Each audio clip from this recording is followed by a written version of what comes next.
Occasion. The coach of the 1985 Grey Cup champion BC Lions was Don Matthews, who is now in Toronto. The top defensive star of the 85 Grey Cup victory for BC was James Quick Parker, now an Argo. The quarterback who took the Lions to their last Grey Cup appearance was Matt Dunnigan, who tonight faces the Lions as an Argo. Well, first of all, I hadn't played in a long time, so I'm trying to pipe down the excitement and the feelings that I have regardless of just not playing over the past 5 weeks. And then it's against BC, my old teammates, and I should say 14 of them anyways. That's all that's left. And it just adds flavor to the whole scenario. The Argos need a win. The Lions might argue they need one more. The roof is open at the Sky Dome, so the Lions don't even feel like it's home, and it's not. You're home on CFN for BC against Toronto.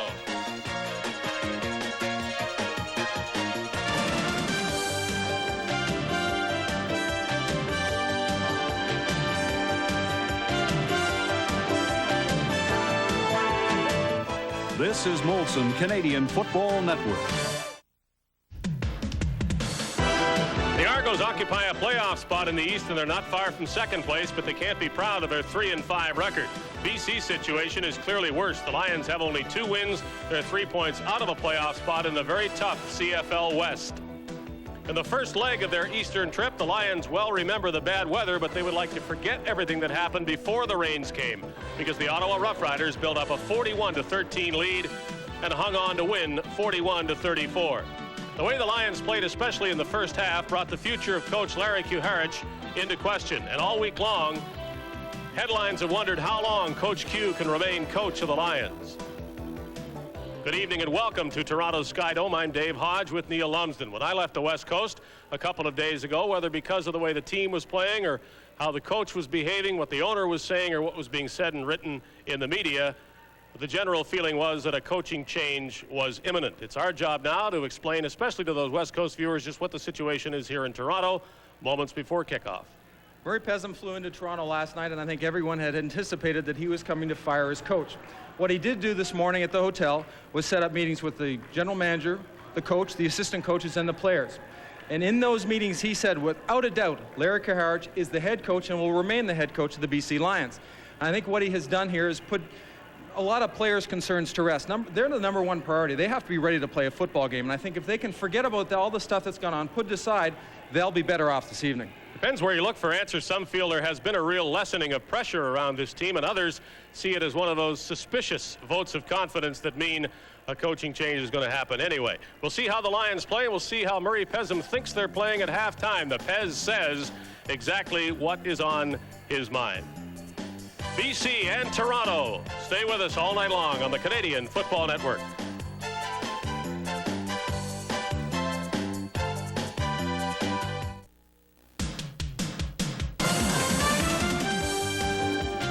This CFN game is an exclusive presentation of Sport OV, OV Real Life Beer. And Priority Courier, the official courier of the CFL.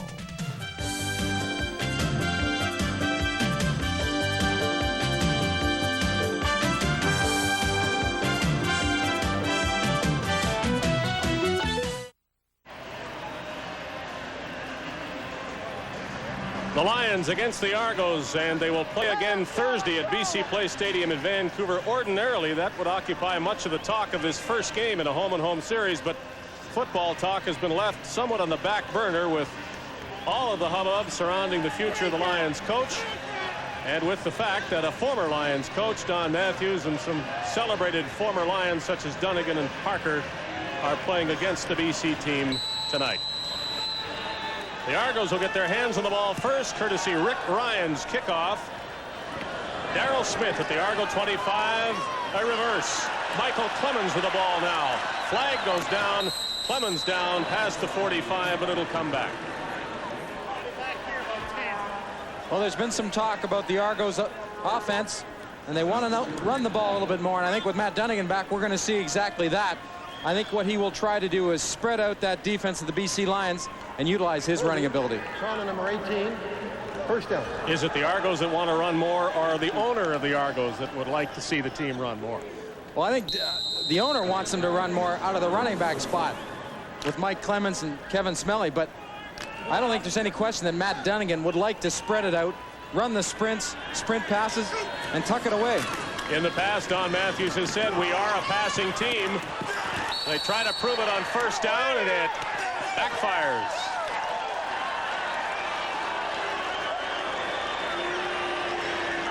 Good tight coverage to the outside by Holland. Here's the sprint. I think Dunnigan, it's what they call a bit of a throwback, though he stays to the wide side of the field. But just a great jump by Holland. Holland, who was ended the game in Ottawa at the cornerback spot, started at halfback. And certainly, if there is an adjustment, he's made a good one. The Argos have turned the ball over more than any CFL team, and they add to that total with another interception, and hardly the way Matt Dunnigan wanted to return to action. Flutie makes sure the same thing doesn't happen to him and throws the ball out of bounds.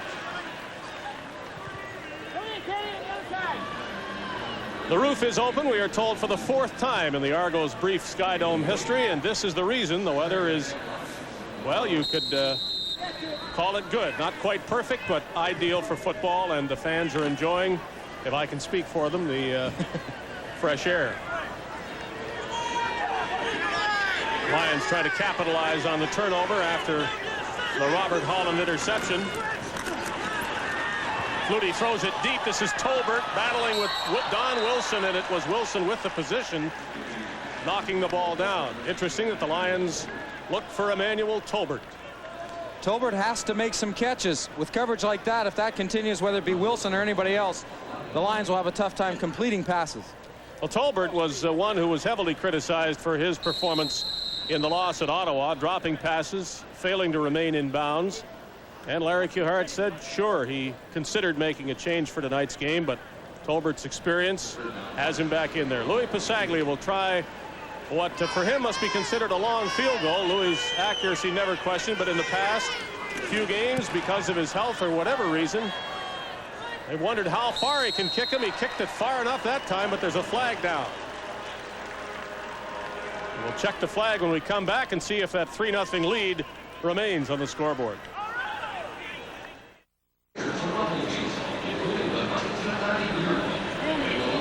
The Lions take a quick lead on Louis Pasaglia's 49-yard field goal, and the Argos will try to avoid another turnover when they get the ball, try to do it better than they did the first time. They lead the league in interceptions thrown, 22 of them now.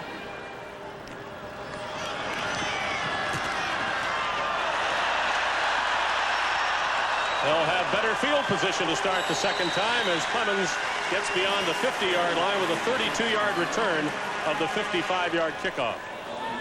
Just one of the aspects that is so important to the Argos, Mike Clemens. He does so much out of the backfield as a receiver, punt returner, and this was a good example of a middle return on a kickoff where he has taken the seam, and his wedge gives him that opportunity, and then he has to rely on his natural ability, and he gets to show us a bit of that.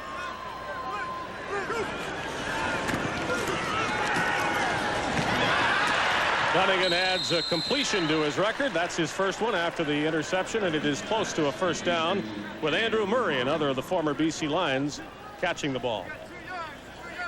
Dunnigan quarterbacks with Kevin Smelly and Michael Clemens in the backfield. Jeff Boyd and Paul Mazzotti, the wide receivers. Darrell Smith, the leading receiver in the league in terms of yardage, plus Andrew Murray. And up front, there's the offensive line with John Coughlin at center for the, again, injured Ian Beckstead. It'll be second down, a yard to go.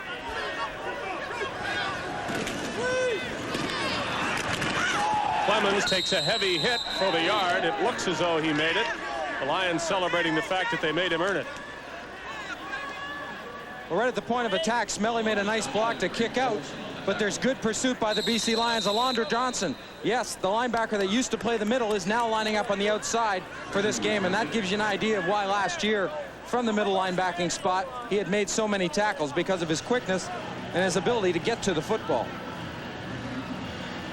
I think overall in the outlook on defense, the Lions, their front seven is stronger with Johnson on the outside. As you see, the Argos have the first down. Do you have a theory on why Matt Dunnigan is throwing so many interceptions this season? It was always considered a strength of his play that he did not throw the ball away to the other team, but already for him 13 interceptions, and as I say, the team leads with 22. A lot of them have come in situations, I think, Dave, when he's had to force the ball or try to come back and get some points, and I think it's a natural reaction to try to make that completion, and unfortunately maybe force the ball in there. A little bit over the head of Andrew Murray, who reached up and could not pull it down. Remy Trudel, a starting job tonight. Let's look at the defense. The cause of much concern in BC. They definitely need a better pass rush from those four, and the linebackers can help, and they're using 3 import linebackers. Alondra Johnson returning to join Tank Landry and Willie Pless. They are without the injured Norm Jefferson, with Robert Holland on the corner. He picked off Matt Dunnigan's first pass. There's a flag down. Dunnigan has to take the hit. A couple initially and one a bit late from Dietrich Wise. Flag.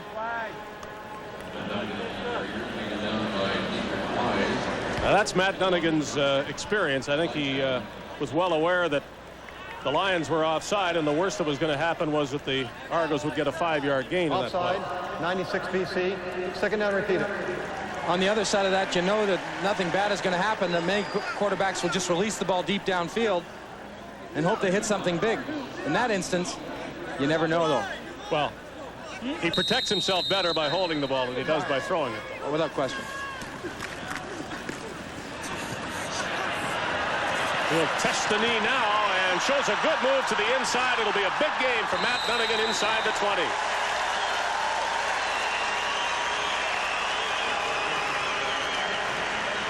Matt Dunnigan was out of play because of a bad right knee. Everyone knows that, and it is braced, but not very heavily. And there are a few quarterbacks you might be able to bring down with an arm tackle, but Dunnigan is not one, as you see right there. Landry's not going to bring Dunnigan down.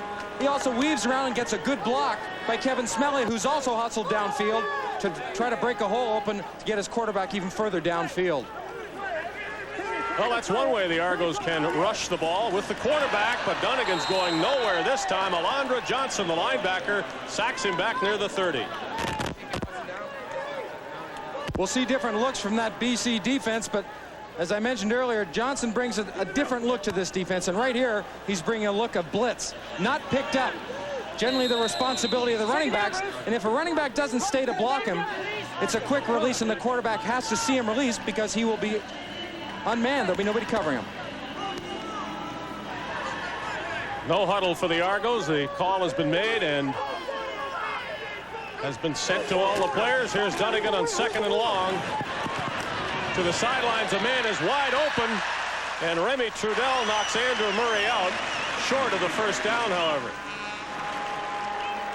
Looks like Toronto right now is going to sprint, but not sprint all the way. Watch the pockets that form. The running backs come up, take the outside, the offensive and tackle and guard, make that pocket, and Murray's just all alone on the sidelines. A couple of yards further downfield, and he'd have been in first down territory, though they might not have been able to complete the pass that way. So the Argos will try to tie the game. Lance Chomick, a short 19-yarder. Dunnigan is the holder.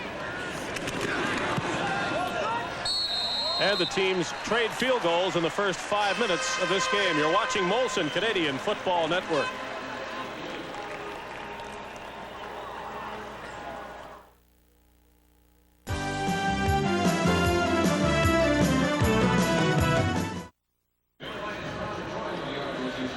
Pasaglia from 49 yards, and then Chomick from 19. The Argos and the Lions are tied at 3. Here's Lance Chomick's kickoff.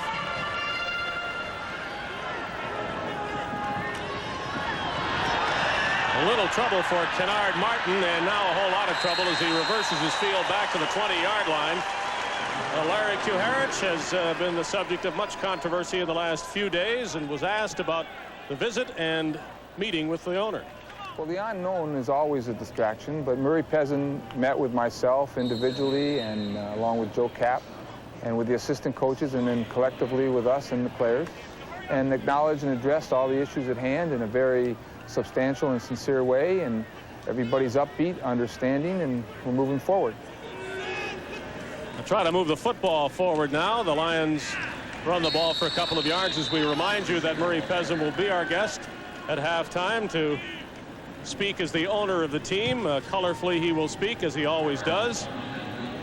He's dressed that way tonight, though the cowboy hat isn't present right at the moment as he sits beside his general manager, Joe Kapp.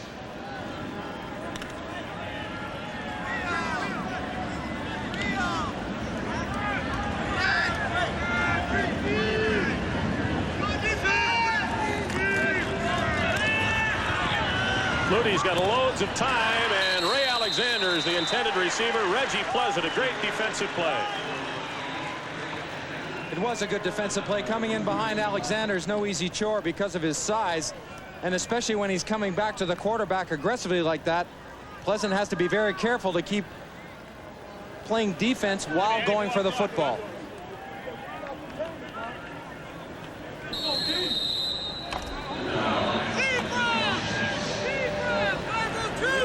11 men up for the Argos as they indicate a strong rush on the punter. Saglia got it away, and a good one it was to pinball Clemens back at his 37-yard line. A quick burst by Clemens, and it's usually tough to bring this guy down, but the Argos have committed another infraction, and it will be coming back even though Clemens is in the end zone. He doesn't know yet, but he'll find out quickly that it doesn't count. You're right, he was on his way to the bench looking for a bit of refreshment.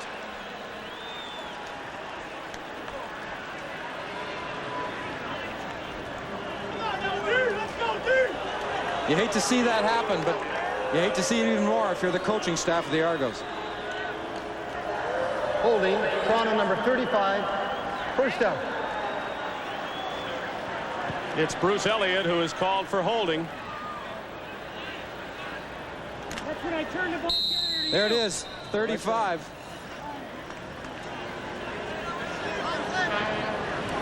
$74 yards for nothing. Well, the one thing I will point out to the BC Lions is they better tighten up on their punt coverage.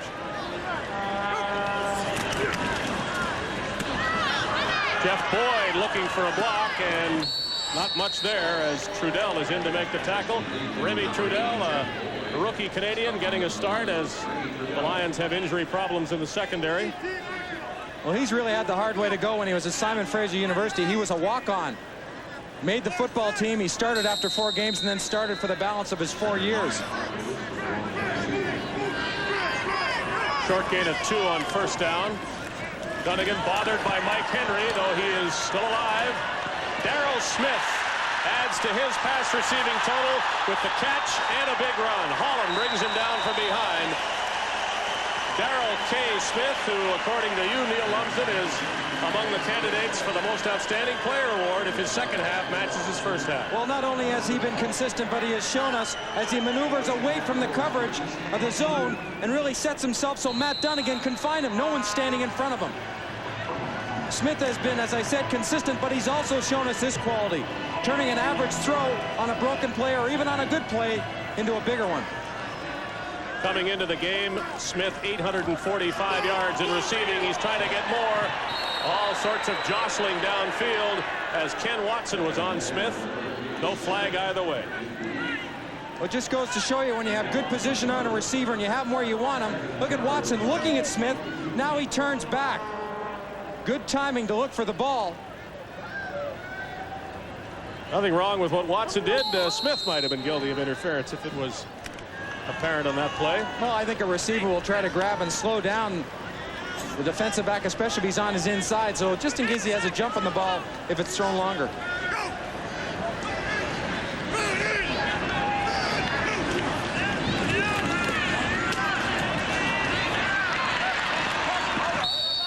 Andrew Murray, and Dunnigan seems to like to throw to him, but though Andrew's making some catches, the Argos are not getting the necessary first downs with those catches, and it has to be another field goal try.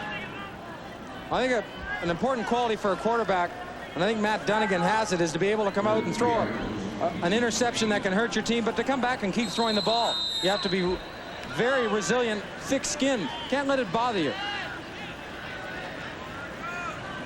Chomik will try another short one. Go block it out! It is good, and in a game of field goals only so far, the Argos have 2 of them, and the Lions 1.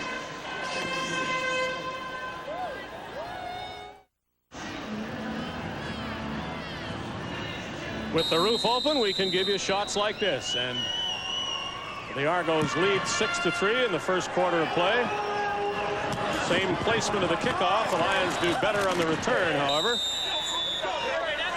Kennard Martin once more.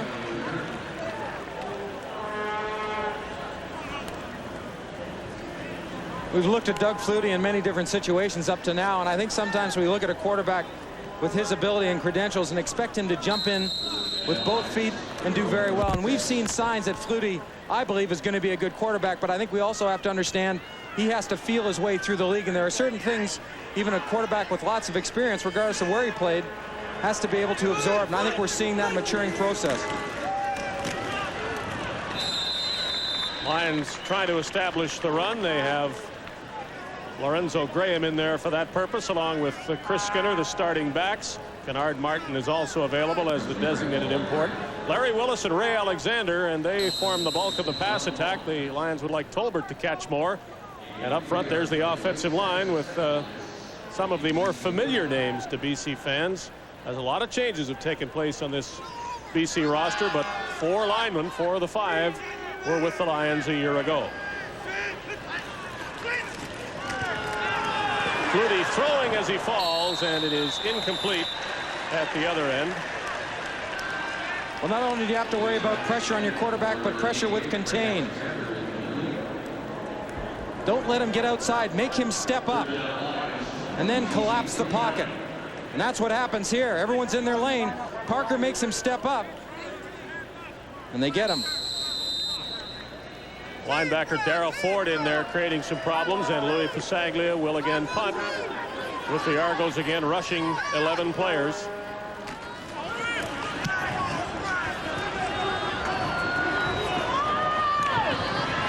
Clemens will not go anywhere this time. Jamie Terrace among the Lions who tie him up. Well, Matt Dunnigan is back to quarterback the Argos, and Coach Don Matthews has naturally been asked just what that means for the Argos offense on this night.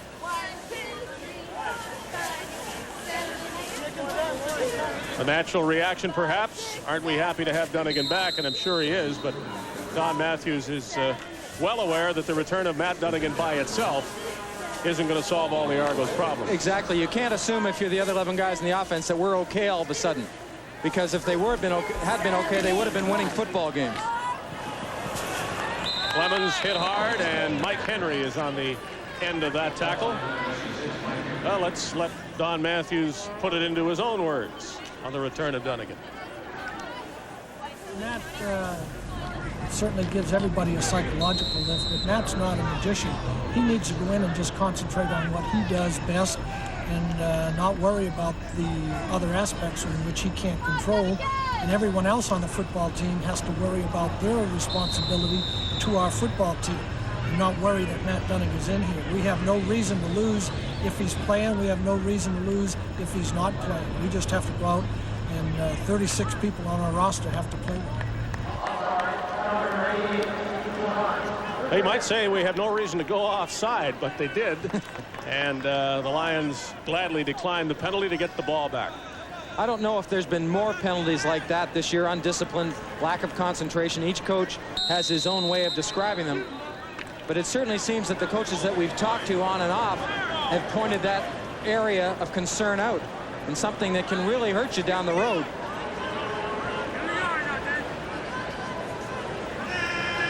Lance Chomik has been doing the kicking for points. Glenn Harper's first punt isn't very good.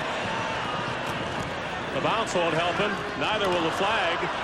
The Lions will be in good shape when they scrimmage the ball. 3.5 minutes left in the opening quarter with the Lions down by 3 points. Only a 30-yard punt. And the Lions have a couple of injury problems on that play. Martin is one of the injured players.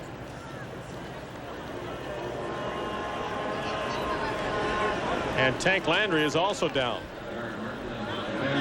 Obviously both play a big part of this football team. No yards. Toronto number 64. First down, BC. And they can't afford to be without either one of them.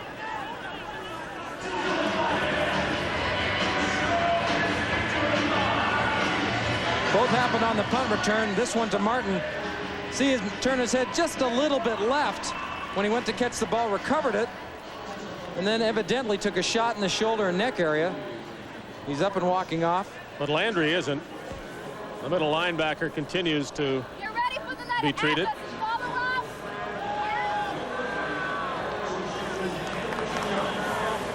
The Argos at home at the Sky Dome with the roof open, leading the BC Lions 6-3. And obviously field goals have accounted for the scoring.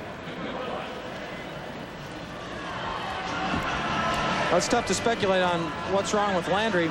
I look at this BC Lion football team, Dave, and I think that they've come under an awful lot of criticism as being a very, very poor football team.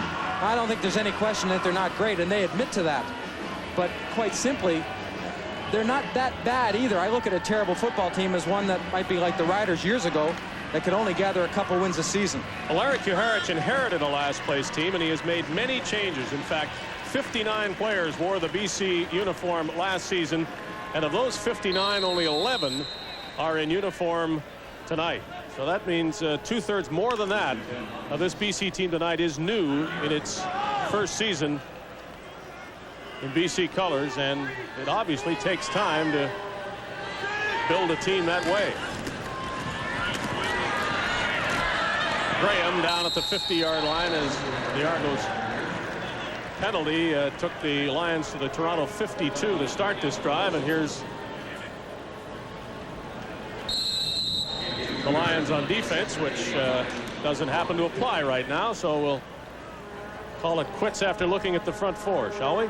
50-yard line of the Argos with 2nd and 8. 25. Long, Flutie goes long, and it is out of bounds when the catch was made. Larry Willis. Well, I think that Willis was hoping that that ball would be thrown a little bit more air underneath it. He's got the position, and he's by Bear now. If this ball is thrown over the shoulder so Willis can go get it, there's a good chance of a reception. But a little bit of zip, the ball was too low and forced him out of bounds.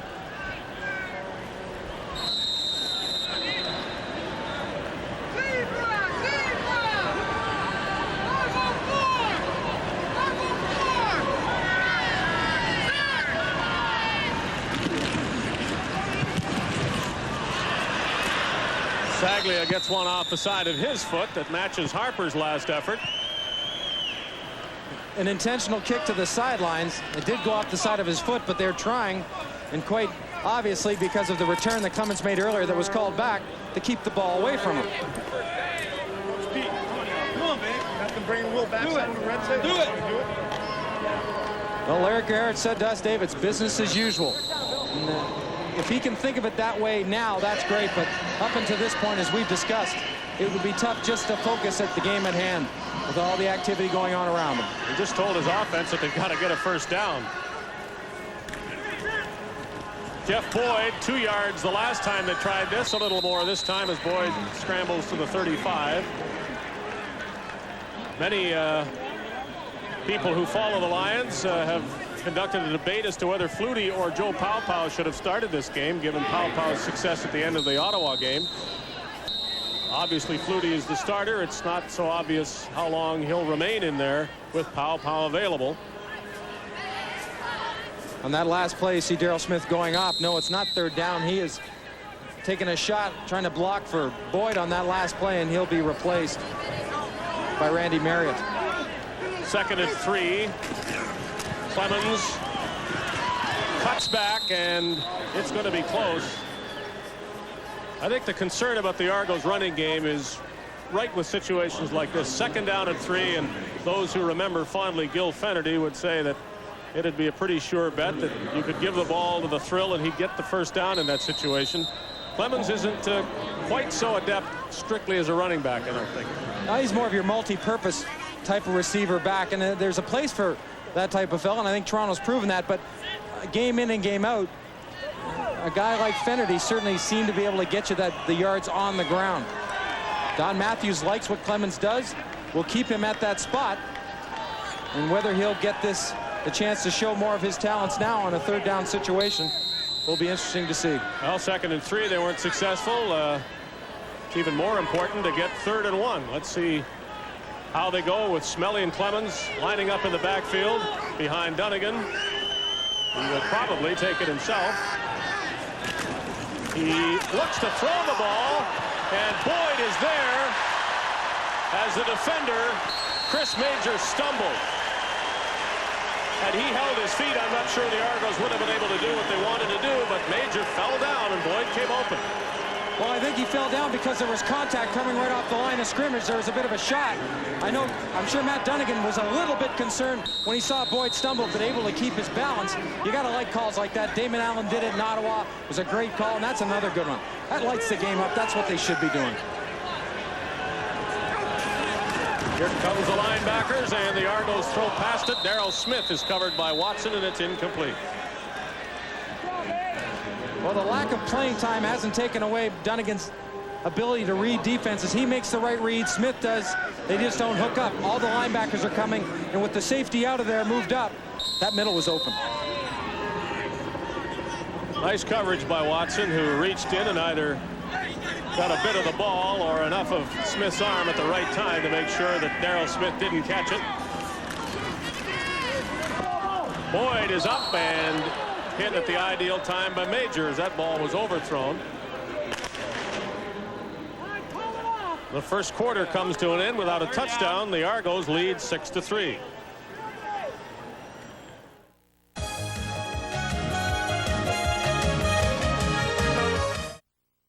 Baseball, soccer, tennis, even the leisurely game of golf. I'm a sports fanatic and I love them all. There's nothing I like more than getting out to play, but of course my sports activity is limited because I'm working every night at ITV.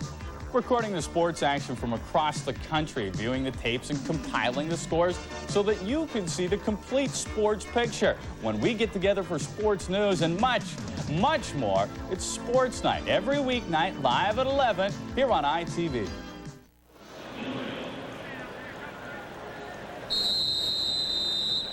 One more time for Lance Chomick, and this will be a long one, 50 yards. His earlier efforts from 19 and 22 have been successful. To start the second quarter, Chomick tries to put one in from 50 yards, and he's wide. And it'll be a single point conceded by Rick Ryan. The Argos get to 7 the hard way with 2 threes and a 1. They lead 7-3. Being on the field before the game and standing at center field, it's amazing when the roof is open here at Sky Dome that there is a breeze. Strange enough, it comes in underneath the lip and almost comes right back out at you. You look at the poles at the top where the flags are, they don't move at all, but there are some gusts. Noticed any gnats? No, but I brought my net just in case. Well, the Lions continue to struggle offensively as Doug Flutie takes one more try at it. Buys himself some time with some scrambling, and doesn't he do it well? In the end, not much of a gain, but Doug Flutie probably should have lost yardage. Milt Wilson is a newcomer as the Argos go to an all-import front four. Chris Gaines in the middle with Don Moen and Darryl Ford. And they have Dave Van Belleghem, the starting rover. Pleasant, Barry, Braisley, Don Wilson, 4 veterans. Braisley, something of a question mark coming into the game, but he's healthy enough to play. The Lions from their 48 are 2nd and 5. Don Wilson, or it's Ed Barry rather, intercepting and needing a block to go all the way, and he'll do just that. Touchdown, Ed Barry.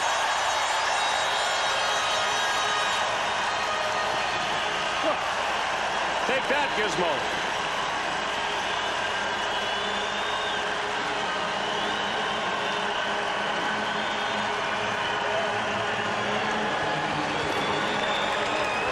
And it's all caused by a mistake downfield by 2 receivers. The receivers get tangled up, and Flutie 3 steps and bingo, he's going to throw the ball to an area. But see the collision right there? Emmanuel Tolbert and Alexander. There's no way they should be that close together. Ed Berry heads up and on the play, gets it in the end zone, and he does it with some style too. And the fans cheer the flip on the replay one more time as Chomik adds the convert. The Argos open a lead now. It's 14-3 for Toronto.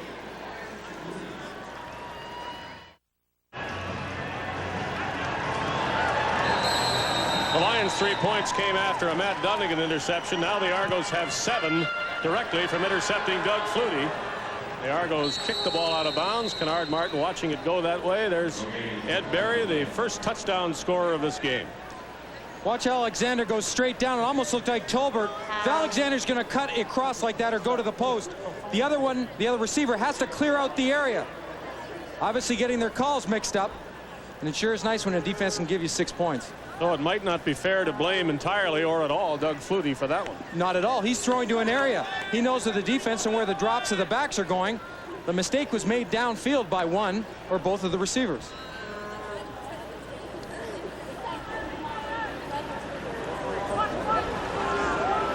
Yeah, that doesn't... You write that one down and remember it.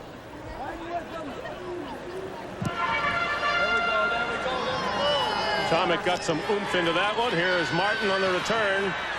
His blockers desert him. He fumbles the ball, and this is going to be another score for the Argos. And give this one to Keith Costello, a special teams player. 6 more.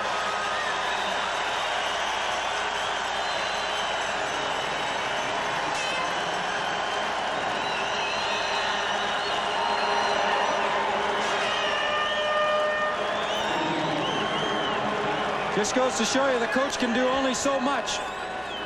The players have to cooperate. This ball's got to be put away, and what a good hit right here.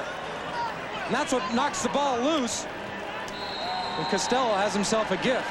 He doesn't try to reproduce the move that Berry put on in the end zone. Just a simple high five with the ball will be quite enough.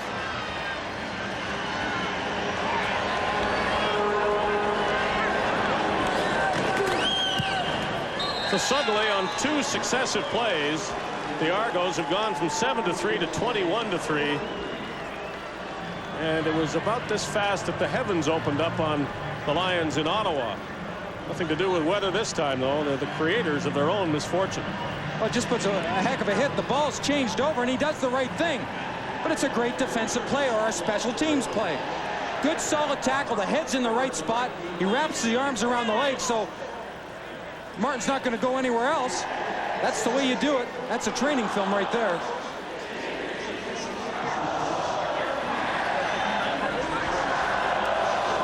Coming into this game, the Toronto Argos had been having problems with turnovers, and the turnovers are very much benefiting them so far tonight. Murray Pezim at halftime, as we remind you to stay tuned for discussion of the Lions' problems and possible solutions. Lorenzo Graham this time to the 40-yard line. And once more the BC offense with Joe Paopao at quarterback. Well, you look for a change. This isn't necessarily a reflection on how Flutie's playing. It's a reflection on how the whole offense is playing. And unfortunately, the quarterback takes the brunt of that. And this move is to, I would think, crank them up, get their heads and focused on what they have to do, because I don't think in this situation you can abandon your game plan. I think Paopao will stay with it and take the short passes and throw to who's open. Take what they give you. This move a direct reflection of what's happened on the scoreboard in the last couple of minutes, and the fact that Flutie hasn't completed a pass yet. Paopao doesn't this time either as he goes for Willis. Well, so much for my idea going short. Again, tight coverage. Every time we've seen a Lion downfield, the coverage has been excellent, and it couldn't get any better than that. Both receiver and defensive back Reg Pleasant have to make adjustments, slow down, keep the receiver in front of you, play some defense, and if you can, knock the ball away, and he does it to a T. Willis hurt his abdominal muscles, pulled some abdominal muscles in Ottawa, and though he's playing, that's a pretty tough muscle to play with. He can't be 100%. Argos are blitzing the balls on the ground. Pow's had this kind of trouble recently, too. Is it another turnover?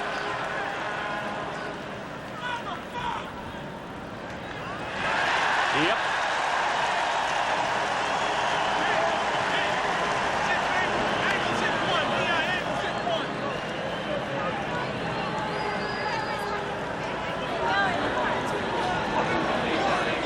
Simple mistakes. Coming away from the center, looks like Sinclair's got the ball up. Comes off and makes his block. Simply Joe Powell reaching back a little bit, trying to get a bit of a jump on that drop into the pass drop that he wants to go to. It's early, and that many turnovers, not only just turnovers, they've turned them into touchdowns. They've done it quickly. The Argos will try to make this turnover mean something, too. A couple of Lion defenders bump into each other and allow Dunnigan to make a gain to the 25-yard line. First down run for Matt Dunnigan. But there was a concern that Dunnigan's knee injury would slow him down. I haven't seen any part of it. There go the offensive linemen. Schultz blocking down, Ferroni pulling out. But BC does a good job defensively of throwing Dunnigan out of it. But this is what Tracy Ham did so effectively last week to Toronto. Matt Dunnigan is doing it tonight, turning a broken play, a disastrous play, into a first down. Man is there for this touchdown pass to Jeff Boyd over Chris Major.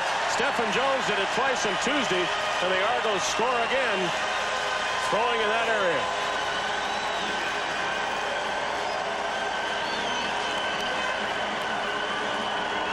I think the key to this reception is watch how far Boyd is away from the sidelines, so that gives him a chance to adjust. The football's coming in, he starts to widen out. He separates himself from Chris Major. All of a sudden, Major's got good coverage. Then Boyd making that adjustment, the coverage is gone.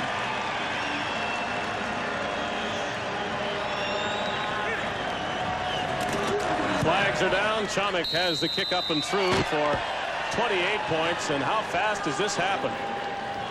7-3 1 minute and 28-3 the next. It's the way it seems. Molson and CFN proud to bring you the best of Canadian football.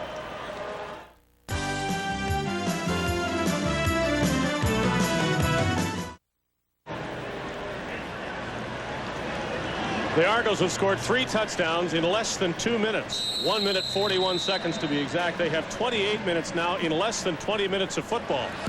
We'll figure out what might happen if they keep scoring at that rate. Graham fumbles the ball and gets it back, which is reason to celebrate as far as the Lions are concerned. Best thing that's happened to them in 2 minutes is that they recovered their own fumble. It's unbelievable. And I've seen an awful lot of football play, but I don't know if I've ever seen anything happen this quickly.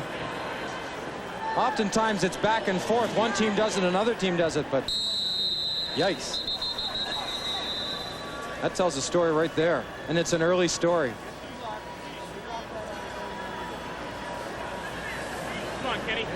Oh, the only other piece of good news for the Lions might be that they have more time in which to mount the comeback that they showed us in Ottawa the other night. Not to any long-term success, of course, but it's what the Lions need now.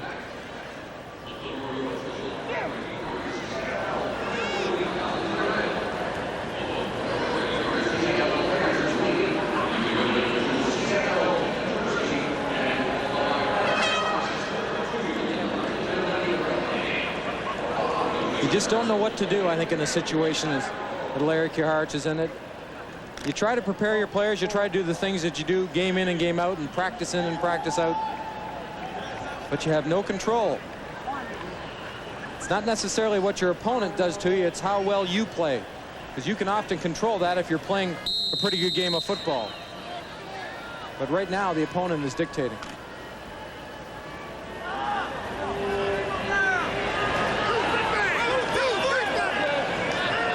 Powell is the BC quarterback again. The Lions still have not completed a pass in this game, Flutie or Powell. And they have to start somewhere. Well, you have to give some credit to that secondary of the Argos. The coverage has been tight in man coverage, and when they played zone very aggressively and gone to the football quickly. That makes it tough to complete footballs no matter how the patterns are run. Ray Alexander with a first completion, and it'll be a BC first down.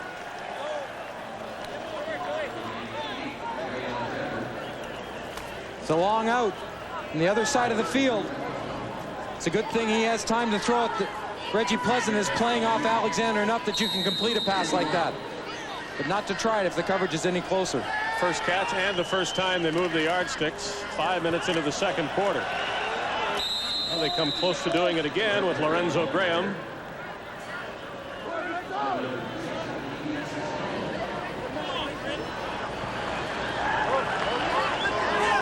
Getting a bit another BC first down. I'm sorry, I'm just going to say, if you're getting a bit of a swing, you might as well stay in it. And this hurry-up offense is what they could need. Flag down, and holding will be the call against the Lions. They complete another one for a first down, but it won't count.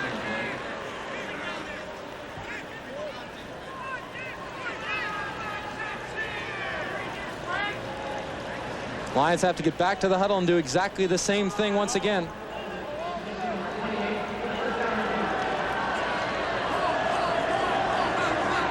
Well, they need something right now to get their chins off the ground. Maybe something that'll make Larry Kuharich say something. Talking to him, as Doug Flutie's doing, isn't necessarily the way to do that. Spread formation, 3 receivers either way. Tolbert couldn't catch it. And Emmanuel Tolbert has just about run out of chances like that with this team or in this league. Well, you don't know when your opportunities slide away, and I think that this is another example that could have been an awfully big lift for the Lions. He runs a good pattern, he curls around behind Ford, but then make the catch.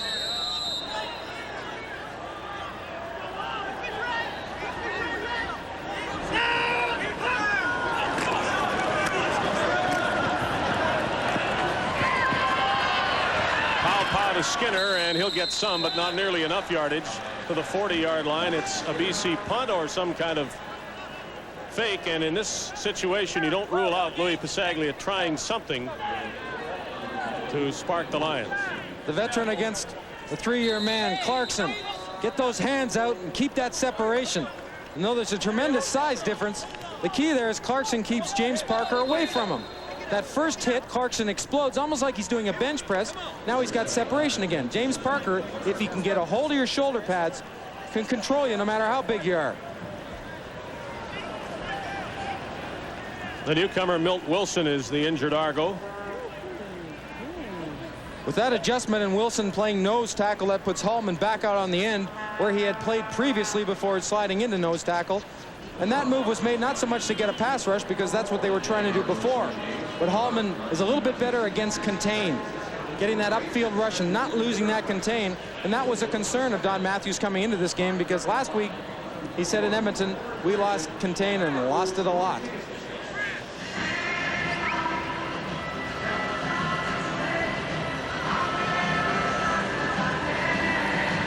Wilson out of San Diego State University is a rookie, was a good pass rusher in college, had played the nose. He signed as a free agent in the offseason. He's been with them all year from training camp to this point.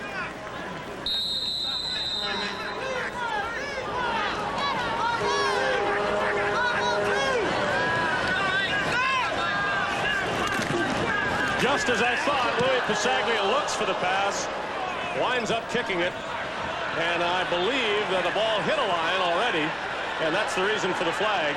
You can pick it up and go, Michael Clemens, because the flag has already been thrown as the ball hit the back of one of the Lions downfield. So a penalty against BC, and the Argos continue to roll on with a big lead. The coach on the right considerably happier than the man on the left, though I think Don Matthews well realizes that the Argos are this far ahead in large part due to the gifts that the Lions have given them. Still have to take advantage of those gifts.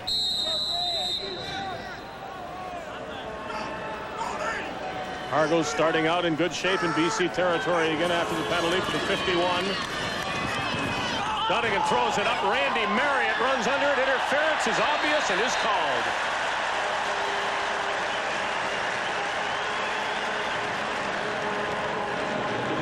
John Hall and all over Marriott. Marriott showed us some of that speed that they were talking about in the Argo camp this year. Forward pass interference. BC number 34. First down, Toronto. Look at the pickup by the back, Smelly and Clemens. That gives Matt Dunnigan just that little bit of time. Good adjustment by the offensive backfield. Sure, he's going to receive pressure right there, but if they don't pick up that block to the one side and make the adjustment, he doesn't even have a chance of throwing the ball. First and goal. The penalty cost the Lions 43 yards. Incomplete. Dunnigan on first down to Darrell Smith.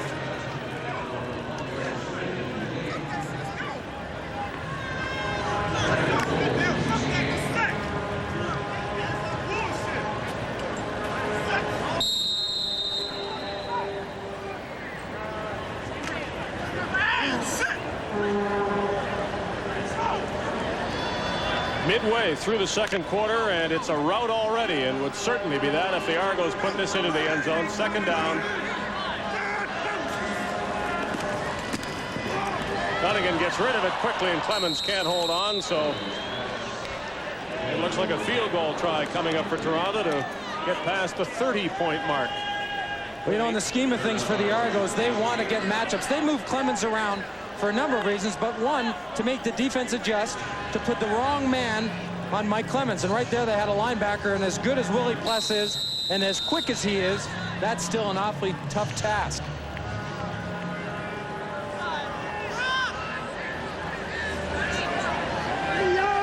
Chomik scored the first 7 points of this game for the Argos on 2 field goals and a single.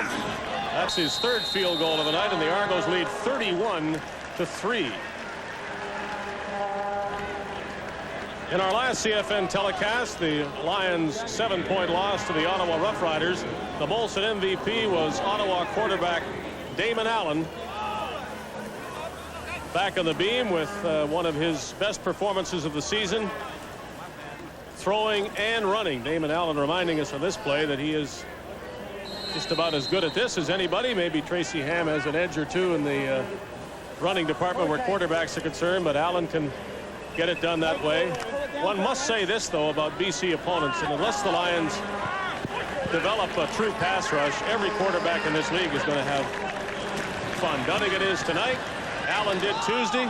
Here's a Lion chance and another drop. And guess who?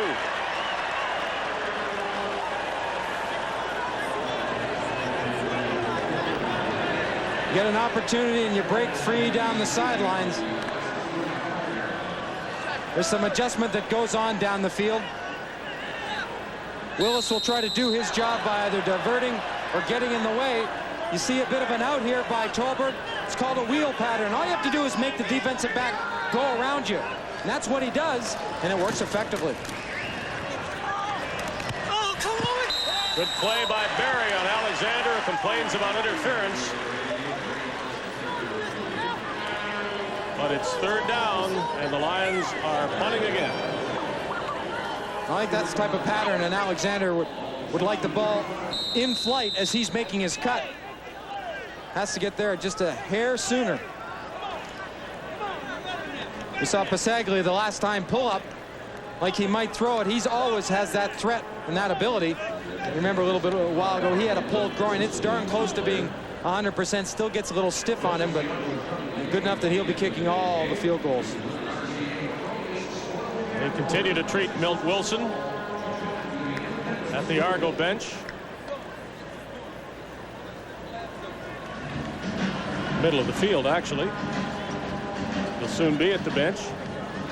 And that gives Louis Pasaglia more time to ponder what his next move might be. We look ahead. It is a good time to say this. To something better next week. Edmonton and Calgary on Labor Day as the Eskimos try to continue a recent domination over the Stampeders. 16 of the last 17 meetings between these teams have been won by the Eskimos. And then Friday, Calgary and Edmonton are right back at Commonwealth Stadium, and we'll have both of those games for you. And first place will be at stake on Monday. Calgary taking a 1-point lead over the Eskimos into that game. There'll barely be enough time for them to get the game tapes back, look at them, and they'll be facing each other again.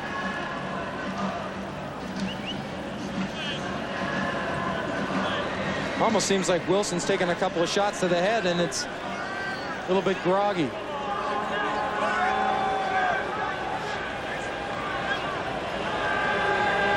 Both teams wait, and so do the officials as Wilson leaves the field slowly. Now to watch to see if they take that helmet and hide it. That's the first sign that he might have a slight concussion, and they don't even want him to consider going back in the game. Dr. Bob Jackson there will probably take a closer look when he sits down and relaxes a bit.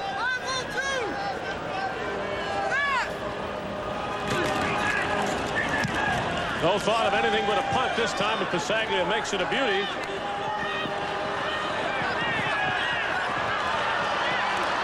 Clemens showing some of his moves. He's still on his feet to the 37-yard line, 12 yards for all of that after a nice 50-yard punt by Passaglia. I don't know how many times I've seen Clemens make a run like that, or whether it be a punt return, kickoff return. It always seems it takes 1 or 2 or 3 people to bring him down. Very rarely have I seen one man knock him down. Maybe the only time was Jeff Braswell when Edmonton played here earlier on in the season.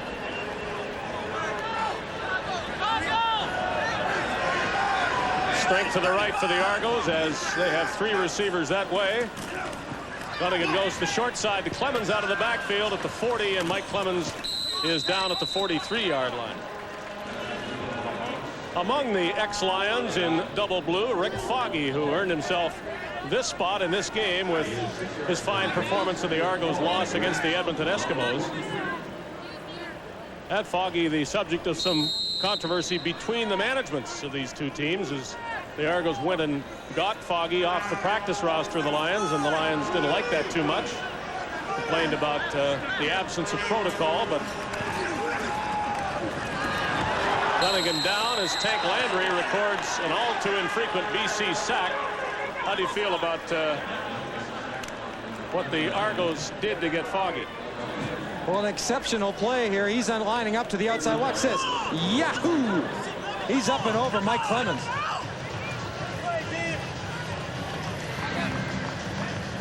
Joe Kapp have reason to be upset about the tactics used to get Rick Foggy into the Toronto uniform.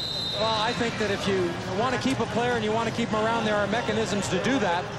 I know I think there's an agreement, a gentleman's agreement that goes on that, to protect a fellow if you need a quarterback. But Toronto at that point desperately needed someone with their quarterbacks dropping as quickly as flies.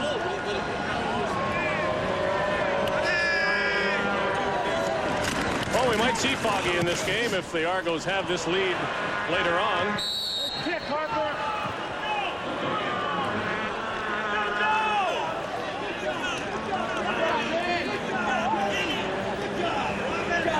22-yard punt by Harper. That's not the best part of the Argos game tonight, but they haven't needed it.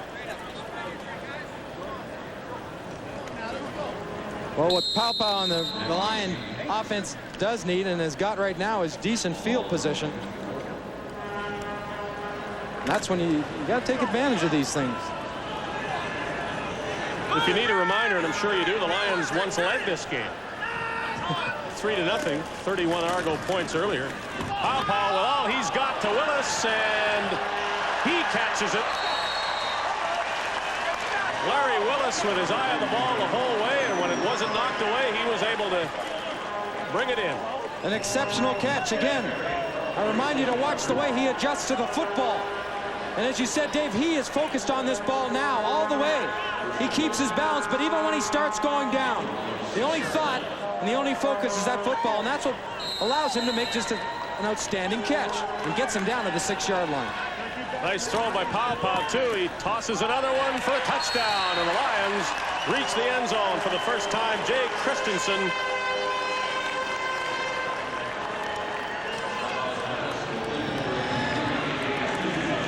I don't think that'll get a smile out of Coach Q, but it certainly has to get him thinking that, in fact, maybe they're on track. Motion to the right, the back steps up. Got to block the first man. A little bit of a crossing pattern by Christensen and Willis down by the goal line. There's not going to be a lot of time to complete that pass, so the ball has to be thrown on the cut, and it was.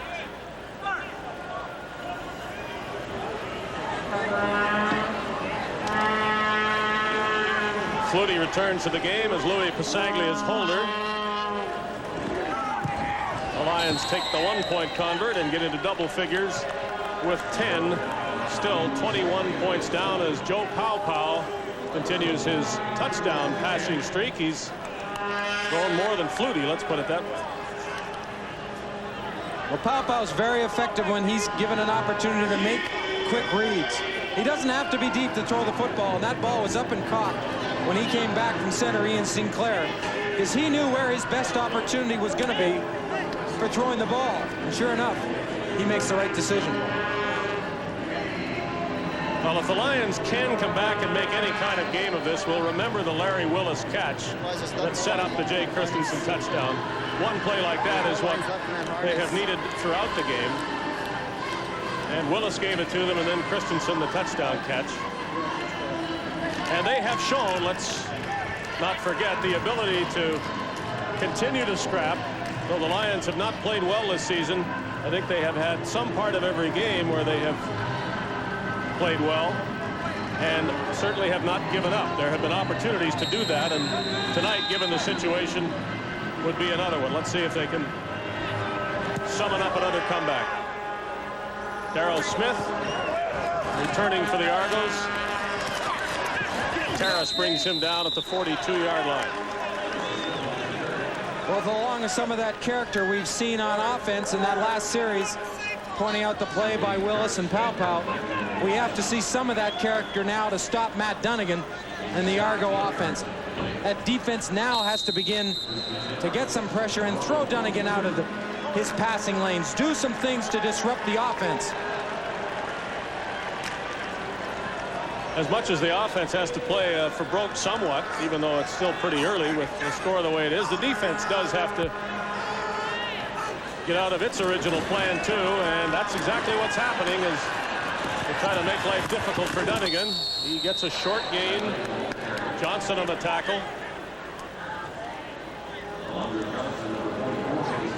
Not much time. Derek McCready breaks through. Dunnigan's on the run. Good hustle to the ball. Here's Johnson. Jujic Wise, 78. He comes all the way across from the other side of the field. Those are things they need. That simple hustle, and all 12 players can create a big play for them, and maybe the turnover they need. Deep for Mazzotti, and he drops the ball. Mr. Holland, and we'll tell you about his first names in a minute, is a target of Matt Dunnigan. Let's watch Paul Mazzotti against John Holland or Robert Holland or John Robert Holland. However you want to call him, he took a little bit of a bite on Mazzotti's hook and go there. Well, the story on the Lions defender is that he's Robert to his friends and John to his business acquaintances. Is that it? Well, that's what he had said earlier on, and we were, last game in Ottawa, we're calling him Robert Holland, and fortunately enough, we were correct, but you go by two names, it's tough to tie down the right one. He confirmed before the game that Robert will do. Thank you very much. We're gonna kick like that, Harper!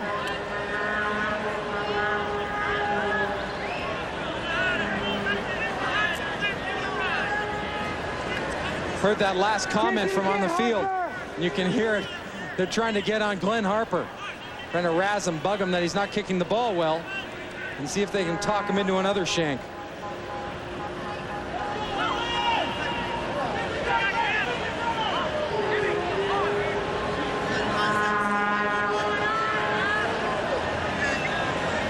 Small problem with the clock, apparently a few seconds out. The Lions are just sorry they're not changing the score. Very close to a block of Harper's punt. Ironically, it might be his best of the game. This is Robert Holland on the return. Taken down before he reaches the 35-yard line, and the Lions go back on the attack with 3:16 to go. Well, the Lions are trying to talk Harper into a shank, and they're not only going to try to talk him into it, they're going to try to force him into it.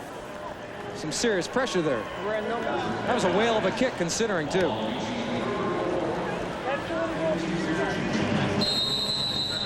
Well, it seems like only yesterday, and Joe Paopao, it was a few days ago that he was in this very situation, coming into the game in relief of Doug Flutie with the Lions down by a bundle of points, trying to bring him back. And this is how he does it. Alexander. He slipped, fell down, and knocked Reggie Pleasant down, and the officials decide to do nothing with respect to flags. That lets us tell you the score is 31-10 for the Argos.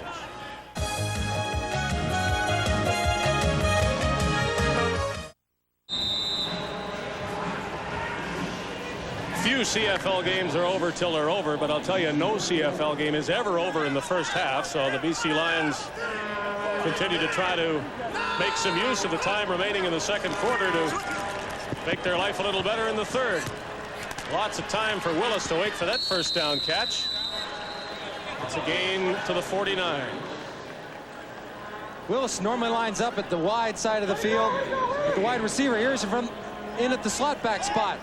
You see him forcing up, getting some separation, then just waiting for the football.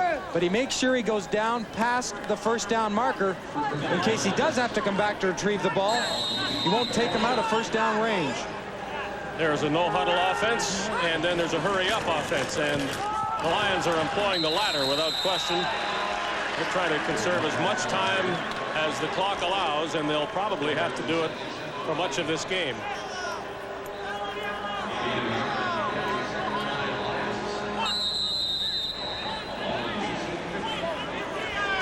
Gain of a yard, perhaps, to the 50. Second down and 9.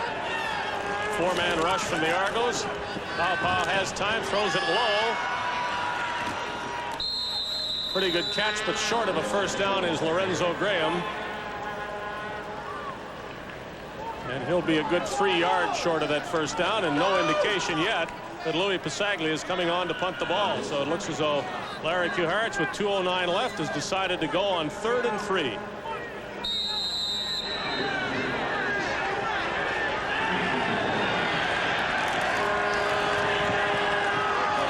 Way up for Willis. It's knocked away, and the Argos get the ball with now just under 2 minutes to go.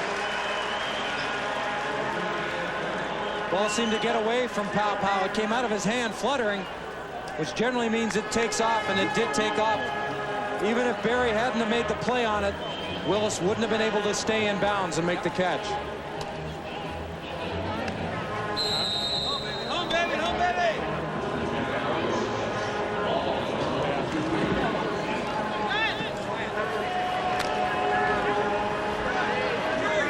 Chris Major reporting late to the BC secondary. He's very late. Dunnigan throws it underneath. The initial thought might have been to try to go to Jeff Boyd, realizing that Major, his coverer, wasn't even on the field. Murray Pezim at halftime, and he's always got interesting things to say. The hat's on, and he's getting ready.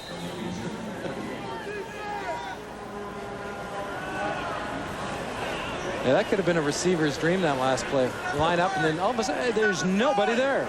Check. H 58. Second down and 2.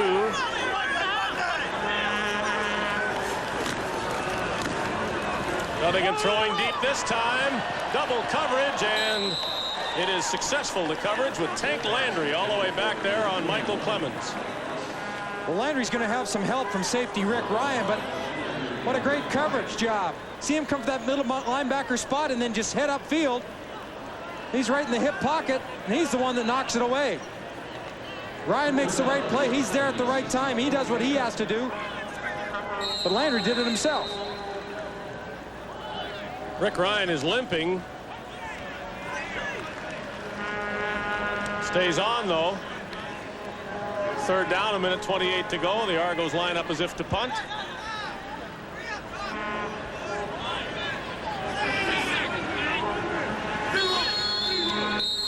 And too much time is taken by the Argos.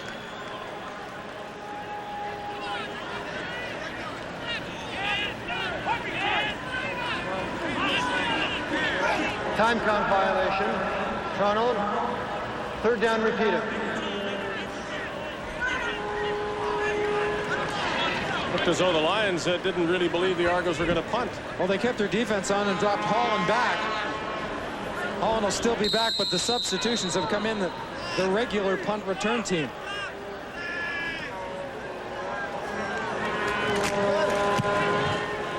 Nice high punt by Glenn Harper. Robert Holland can't field it. It's a good chance with the bounce. There's a flag down.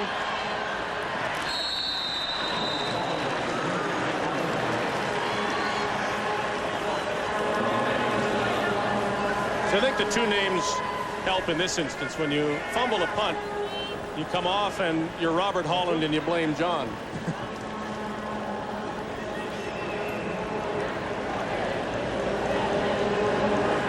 It's how he's listed, but we're going to eliminate one. Well, there you go. We're sorry, but we can't use middle names for everybody. And so Robert made a choice and chose to drop his first name for football purposes. Well, right now, I'm sure that's the last thing he's thinking about, the way the receivers of the Argos have been coming down the field. Penalty was against BC, shoving the Lions back to the 5-yard line. Well, what do you do here? You're down 21 points. The one thing you don't do is make sure you don't turn it over.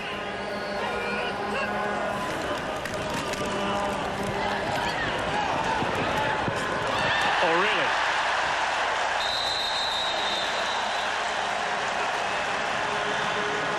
Carl Brazeley, after Larry Willis got his hands on it, it's another turnover, and the Argos get another gift wrap chance at points. You betcha Willis is open. He's coming across. He has to gear down for the ball. You can see exactly his pattern and where the ball's coming from and the adjustment he makes. He comes up. He has to try to come back to it, and Brazeley's behind the coverage, but gets himself a gift. And I'll tell you what, in that situation, you do everything you possibly can to maybe get a first down and move the ball, but don't ever take a chance of not hooking it up. Well, some would wonder whether there are any safe passes. Not for the Lions tonight. Here's Darrell Smith for a touchdown, and just like that, the Lions turn the ball over and the Argos score, and it's the 4th time it's happened that way.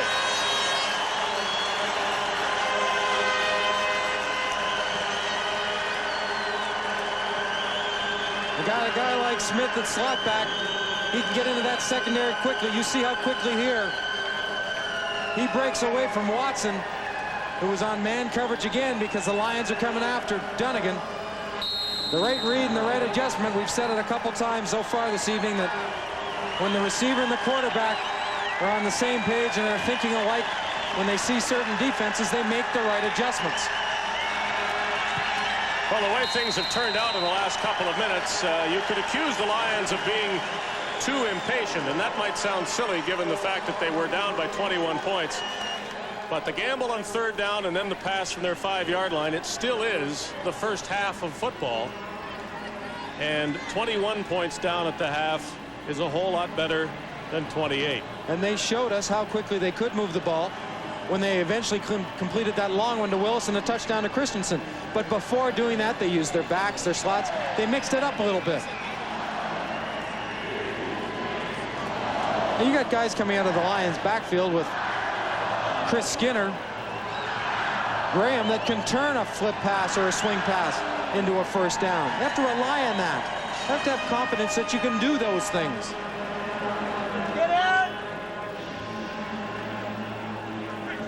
1:01 to go, and there have been some long games for this man, but this might be the longest half game of the season, and the scoreboard tells why. 38-10, and given the circumstances coming into this game, Larry Kuharich can't have felt any lower than he does right now. Lorenzo Graham, who's had some big games returning kicks this season, gets a good return to Argo territory with 51 seconds left. And now the Lions have to go about getting back the touchdown that they just gave away.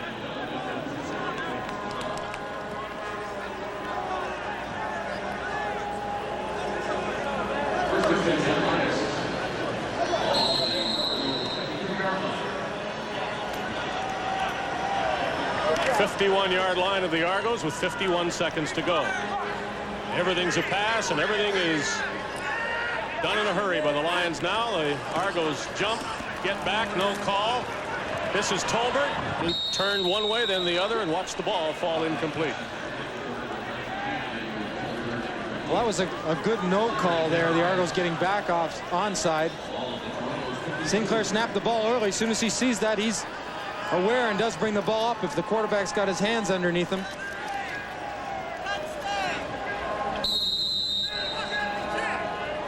That took 5 seconds. 2nd and 10.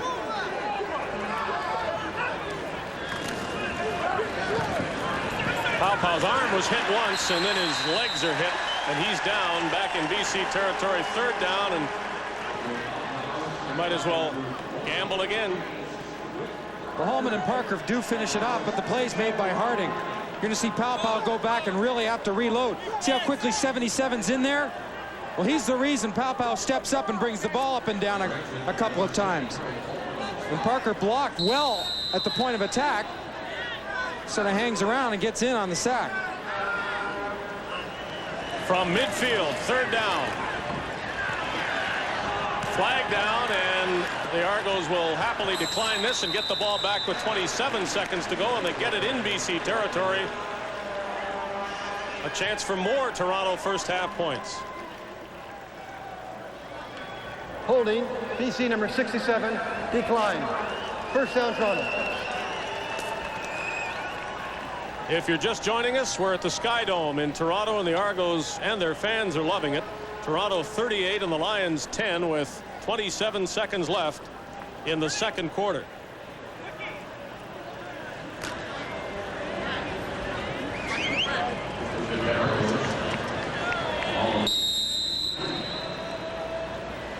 And I know one thing they're thinking, and it's got to be the end zone.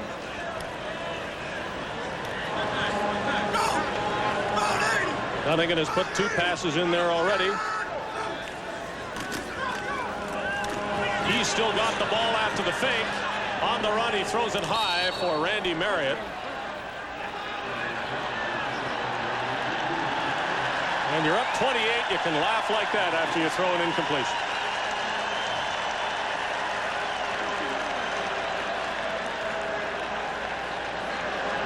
Almost thought at one point he was going to use that pump and keep running because he had a 1st down on his own.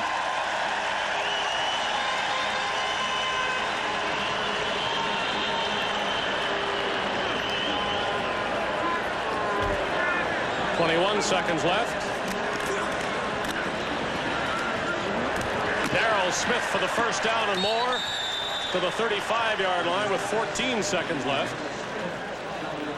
Well, if you compare Darrell Smith from last year to this year, you wouldn't even think he was the same player if he didn't have the same number on. He has really been outstanding, as we talked about earlier, up to this point in the season. He's done everything and more. Dunnigan throws more to stop the clock, perhaps, than anything. Clemens watched it go incomplete. Not a chance to catch it. 8 seconds left, and they're going to try for 3.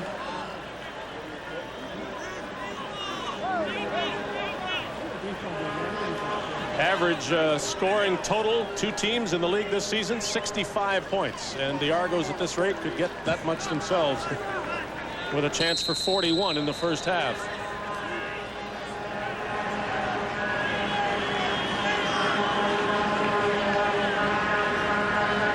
A 42-yard field goal try by Chomik. It is wide. And no, the Lions aren't in any position to concede anything. And so they run it out and let the half end with a 38-10 Toronto Argo lead over the British Columbia Lions. Murray Pezem coming up at halftime.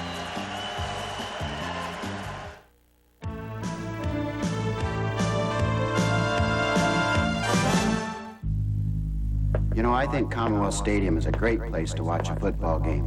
And these guys are the reason it's so exciting. Let me show you what I mean.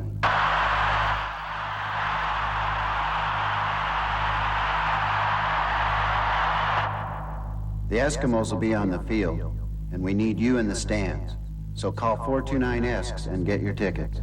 Friday, September 7th at Commonwealth Stadium, the Eskimos once again host the Calgary Stampeders. Call 429-ESKS for tickets.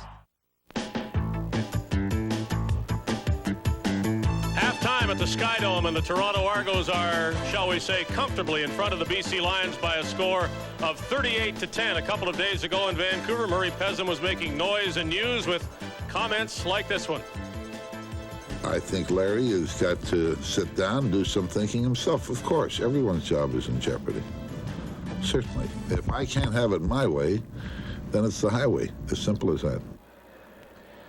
48 hours later, your way or the highway, everybody's job is in jeopardy. Do you feel any different now than you did then? I do feel different.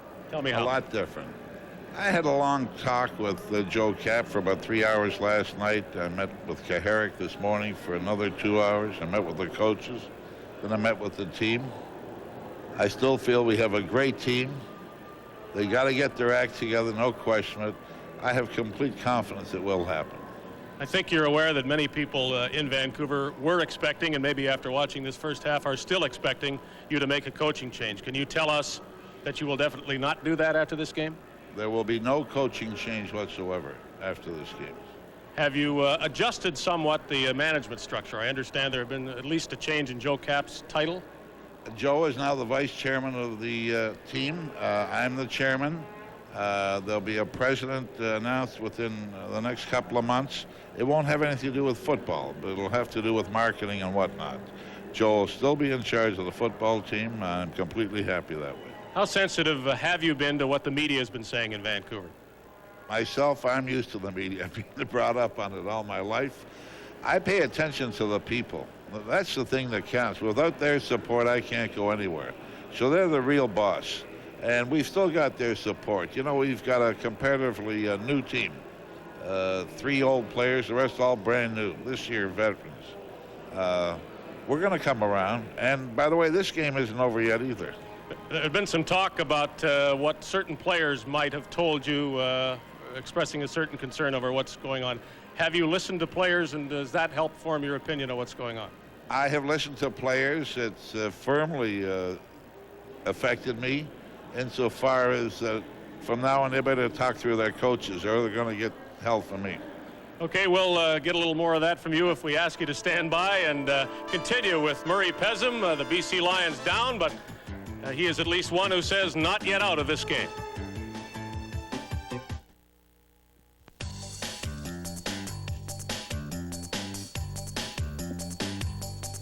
Join us Monday, September 3rd for the Edmonton-Calgary Labor Day Classic. Stu Hill and the Eskimos know they'll have their hands full against Kent Warnock and a Stampeder team eager to avenge an earlier loss in Edmonton.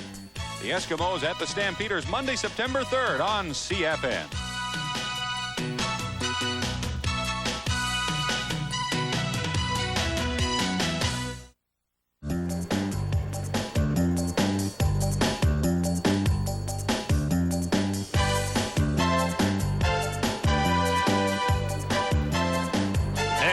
Kuharich will remain at the top of that list. Larry Kuharich, the coach of the BC Lions, says Murray Pezim. More than the way the team has played, it seems there's been a preoccupation with the behavior of your coach. How would you change that, if you could, if at all? I spoke to Larry, picked out a few of the spots I'd like to see changed. He agreed with me. Larry was a bit uptight. You know, he likes a winning football, and I can understand that. I can say one thing in his defense. This man eats, sleeps, he dreams football 24 hours a day. Some would say that's too much. It is too much, Reed. I told him today, why don't you take a couple of days off? Just go away, you know. And hopefully he will. He is so intense about it. And as you say, too intense. The circumstances leading up to this game made it difficult to ignore the fact, and I understand it is a fact, that you've had some sort of discussion with Bob Obilovich. Can you tell me what was said and what was the reason for that conversation? I said, hello, how's the weather there, Bob? Is he the only one that could have told you that? I think so. Really? How was it then? It was fine, he said, beautiful. Did you plan to ask him how the weather continues to be?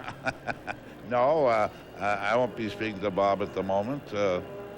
No thought of that at all. You know, when someone's down, I want to back him up all the way. Give me a 30-second reaction on life as a CFL owner in your first full season. I mean, is this fun to be watching something like this? Sure, it's fun. I don't like losing all the time, but sure, it's fun. I think I can do a lot for the team, a lot for the league, and we're making a success out of it. You know, we do draw the biggest crowds in the league. You know, this is a pretty motley crowd out here. How many have you got here? 4,000? I don't take credit for it. And good luck Thursday at home at BC Place Stadium, because if this doesn't improve, you might not have as many as you've been used to there. But you'll find a way, perhaps, to increase that total, will you? If you're doing the game, take a look at the crowd Thursday night. The public's still behind me, and I'm still listening to them, and that's what counts. Good luck to Murray Pezim, and our thanks for his time. At halftime, the Argos up by 28 points over the BC Lions.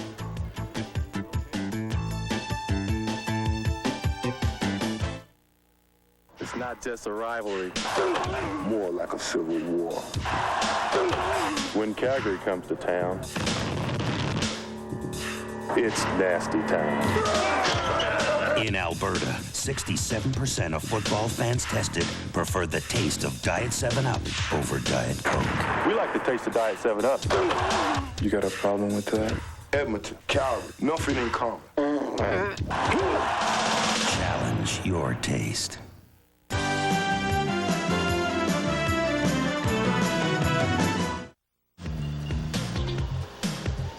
Toronto Skydome with the roof open, and the Argos might have been able to take it off with the way they've been scoring points in the first half. The Lions from their 48 are 2nd and 5. Don Wilson, or it's Ed Berry rather, intercepting and needing a block to go all the way, and he'll do just that. Touchdown, Ed Berry. Tomic got some oomph into that one. Here is Martin on the return. His blockers desert him. He fumbles the ball, and this is going to be another score for the Argos. And give this one to Keith Costello, a special teams player. 6 more. 6-yard line. Nice throw by Pau, too. He tosses another one for a touchdown. Well, some would wonder whether there are any safe passes. Not for the Lions tonight. Here's Darryl Smith for a touchdown, and just like that. Just like that, the Argos have built a 38-10 lead. Turnovers, 5 of them for the Lions. They have been critical, and the Lions, by the way, have only 5 first downs.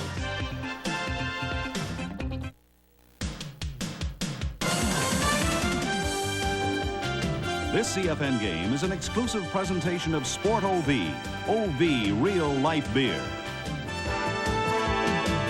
And Priority Courier, the official courier of the CFL.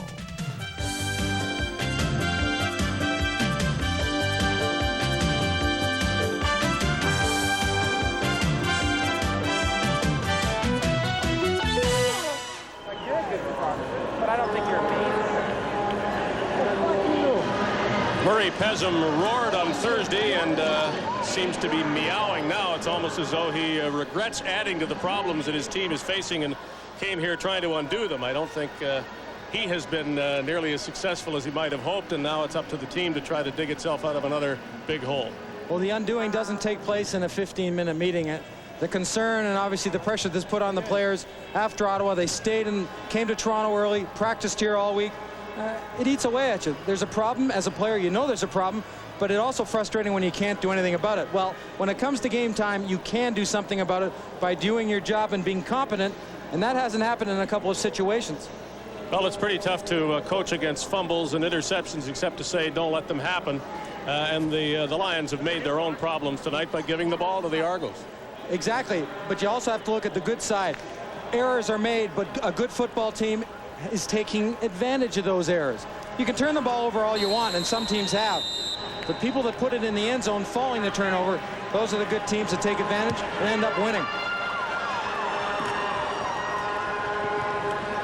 Lions take a long time to take possession of this second half kickoff, and then Graham does something with it.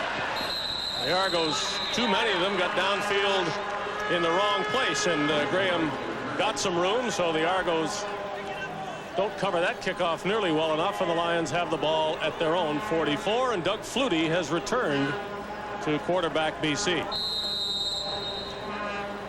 In fairness to Flutie, earlier on, he didn't complete a pass, but he didn't get much of an opportunity. When he did get someone open, the pass rush forced him out of the pocket, and when he did have some time, receivers either bumped into each other or made the wrong move. So I think I'm sure they're all hoping he can correct that and maybe make something happen. Flutie himself to the 50-yard line and maybe a bit beyond it. It'll be second and almost 5 to go for Doug Flutie, and I think this is the only running play you'll see the rest of the night from the Lions. Well, the pressure by Harding, he forces Flutie up, but what the offensive line has done is given that gap. That middle is opened up so he could step up, force the line of scrimmage, and throw the ball or turn it into a gain of 7 yards as he did.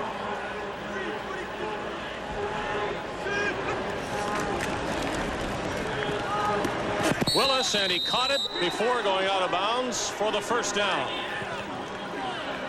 We've seen Larry Willis make some great catches, and every time he's had to make an adjustment physically.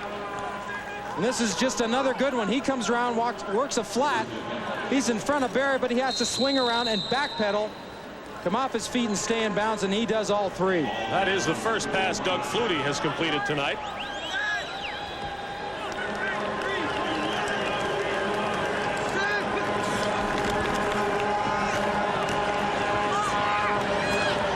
Willis, the intended receiver again, and you can't blame him for continuing to look to him. He has been very productive, but the Argos have an idea that's where some passes might be going to.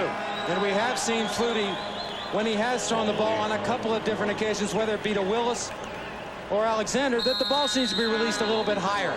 The ball's flying on him a bit.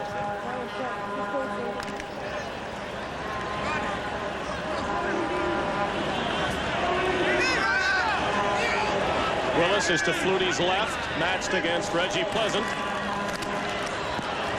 Flutie has to run the other way. There is holding against the Lions.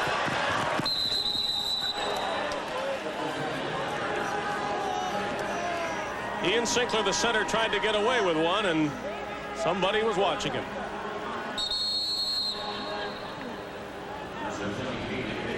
But when a pass rusher starts to break away, when he sees the quarterback break away, I think it's natural for an offensive lineman to just try to slow him down, just a quick jolt. PC, number 55 holding, second down repeated. And that puts a lot of pressure on an offensive line because they don't know where Flutie's going. Keep your eye on the guy that snapped the ball as Flutie runs to the right.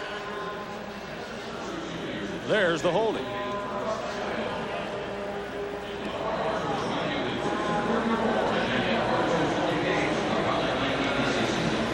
Downfield, when Flutie took off to run, he was pursued by the secondary, and Van Belleghem was going to the ball.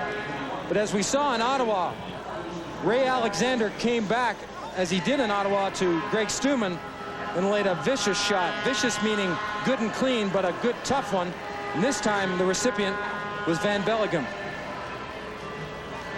Dave Van Belleghem, the Argo rookie, continues to be down and out of action. We'll take a break with the Argos well in the lead. CFL Priority Courier Players of the Week. Bobby Jurison of Saskatchewan captured the top defensive player and top lineman awards for Week 7. Jurison's quickness resulted in 3 quarterback sacks in the Rough Riders' win over Edmonton. Bobby Jurison, CFL Priority Courier Defensive and Lineman Player of Week number 7. Back to the action. Another flag flies. Flutie throwing it. The ball, they rule it was caught. It clearly bounced, and now another opinion changes the call. Incomplete with a penalty against the Lions. Well, once again, Flutie is forced to run, but he's forced because of the coverage. There's no one open. And very similar to the last situation, when he runs, he puts the offensive lineman, who initially did a good job in protection. Tripping, number 58, BC, declined. Third down. And when he runs, he puts that extra pressure, and an offensive lineman, especially when you're in this situation, will do anything he has to do to make the block and keep his man away from the quarterback. And Rocco Romano, working a little bit too hard, got caught for tripping.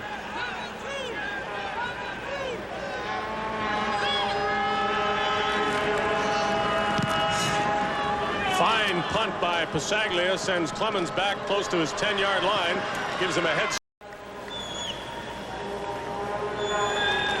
The Argos deep in their zone, but the Lions deep in a hole on the scoreboard.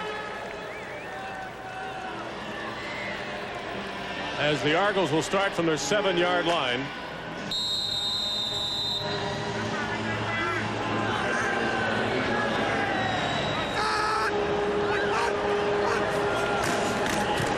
Dunnigan fakes once and throws it up. Just over the head of Paul Mazzotti. It's great to watch plays like that because you can see Dunnigan setting it up. He drops back and pump fakes and tries to get one deep. And Milt Wilson, who was taken out earlier on, defensive nose tackle for the Argos, has blurred vision. And he will not be back in the game. There's no reason to take a chance with something like that. So he'll be sitting this one out.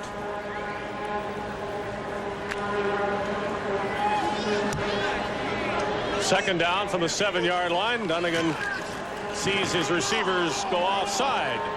And that's too bad because it was a great play. Jeff Boyd with a fine catch of a good Dunnigan pass, but it's not going to count. First two plays, wasting no time to try to hit a big one. And that was a good pass. Offside, Toronto number 80, second down repeated. And maybe the reason Jeff Boyd had that jump is because he had that half a step advantage. But you're right, there's some smiles going on. See all the players looking up at the Jumbotron to check out the replay. And now that's that over, strangely enough, we see Toronto in a huddle. Well, they're close enough to see it back at their 3-yard line. Like sitting in the first row at the movies.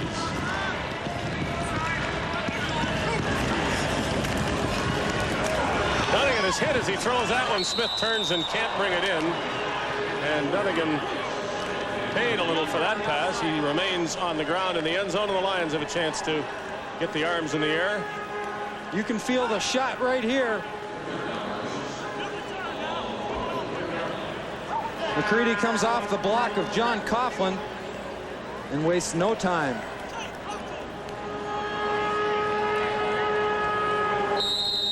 So the Lions have the usual decision to make here, whether to try to block a punt in the end zone or to peel back and get the best field position possible, and or try to spring a long return for Robert Holland.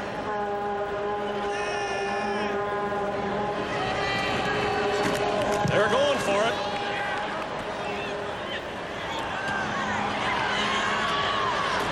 Holland short of the 35-yard line, but still a chance for points for BC, and boy, don't they need some. You're watching Molson Canadian Football Network.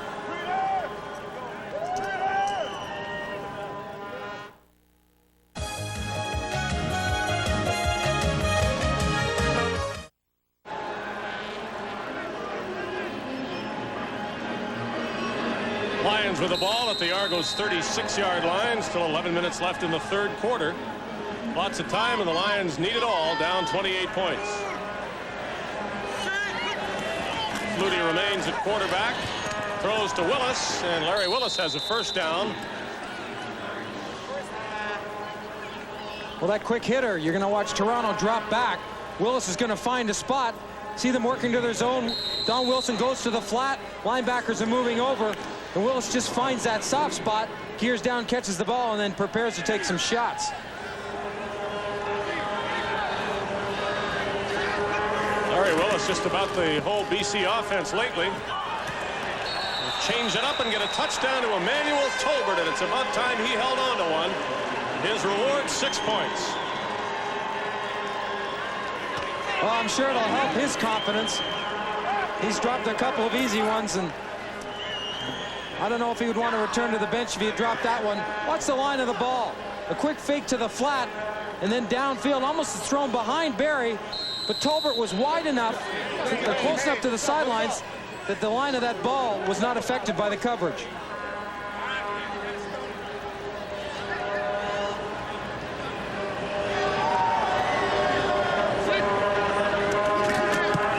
Saglia adds one more, and it is once more a 21-point deficit that the Lions are facing. It was this way late in the first half.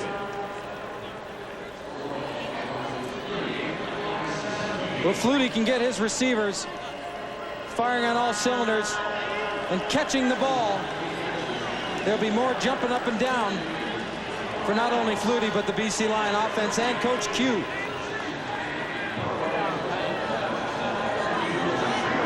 Now that'll build up the confidence Flutie has or didn't have with Tolbert from what happened earlier on in this game. Because you can shy away as a passer if you know a guy that has been dropping the football. And we see everyone goes to Willis and Alexander, but we also have other two guys that can catch the football, other four guys that can catch the football. Well, the Lions have been known as recently as the Ottawa game to try a short kickoff in this situation. Let's see what Saglia has in mind. He kicks it deep to Darryl Smith.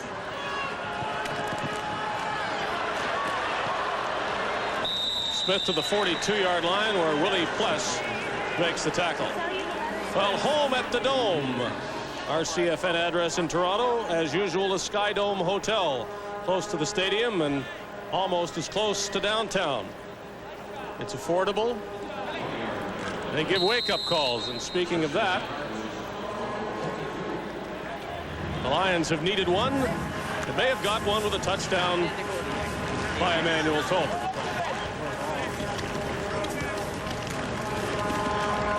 Dunnigan overthrows his intended receiver Murray, who's covered by Remy Trudel. And in just about every game I've seen this season like this one, Neil, there seems to be an absence of sustained momentum on the part of the team that gets far ahead. And ultimately the game turns out a lot closer than perhaps it should. The ability to really knock the stuffings out of your opponent when you have an opportunity and bury them. I think Dunnigan wanted to do it before the half. As a matter of fact, I know he did. He wanted to get that ball in the end zone and not settle for 3 points. Which they didn't get.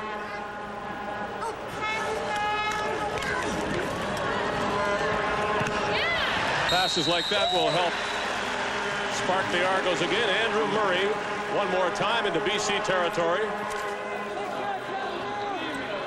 Well, the game is a balance, and you need the production, obviously, from the offense, but you do need the defense to tighten up the slack a bit, too.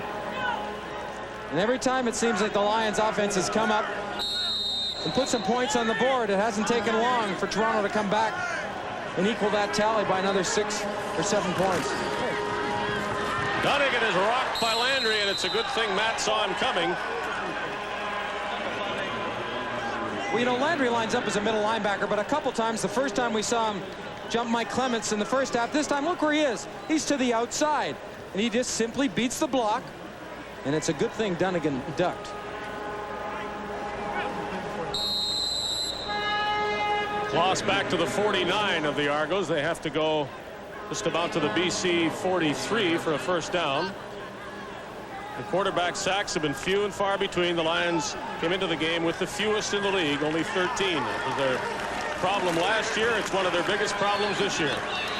Dunnigan straight down the middle, and the catch is made by Andrew Murray.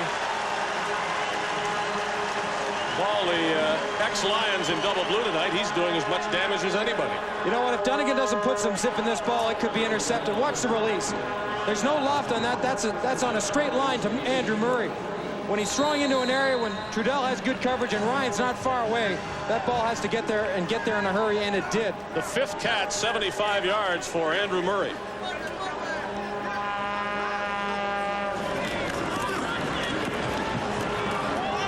Dunnigan to Boyd, and he drops one he should have caught. It tends to be contagious. Well, you just think about something else on the sidelines. It either takes your focus away from the football, you start to relax, you worry about dragging your feet.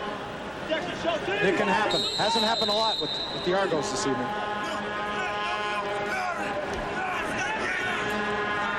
Dunnigan yelling the signals.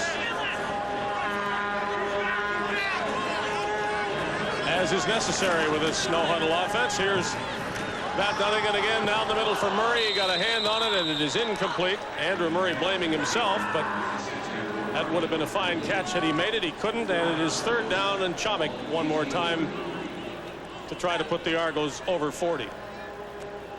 See, Murray's got a pretty good brace on that right hand.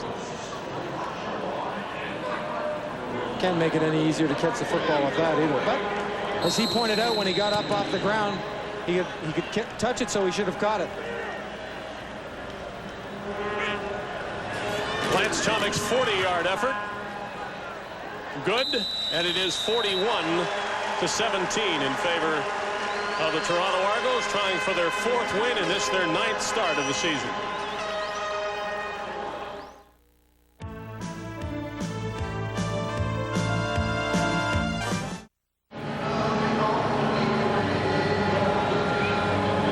JH number 2. Hey, Ash. Hey, Bonnie. Hello, everybody back in Vancouver.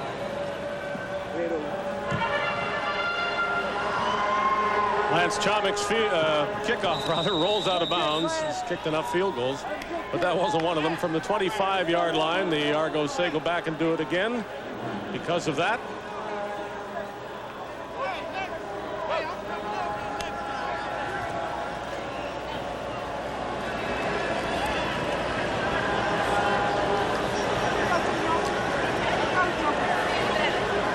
So when you get back in the huddle and you look at the kicker and say, look, you got 65 yards to kick the ball under. Let's try not to get us to run down the field again.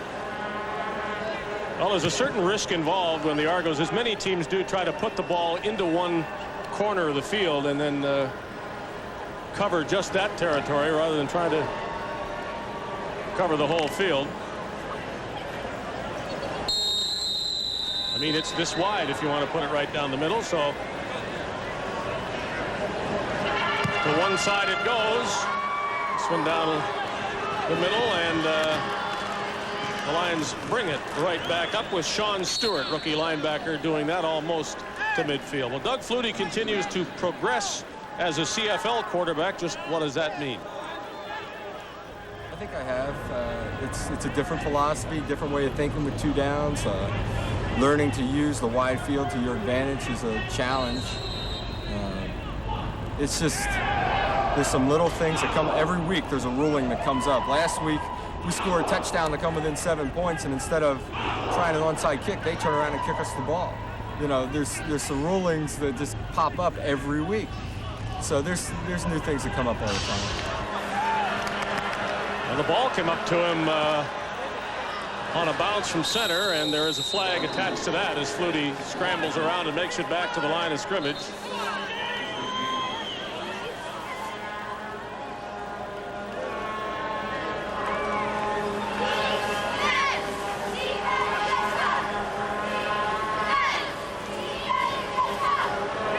Seems like even when they get a break, they don't.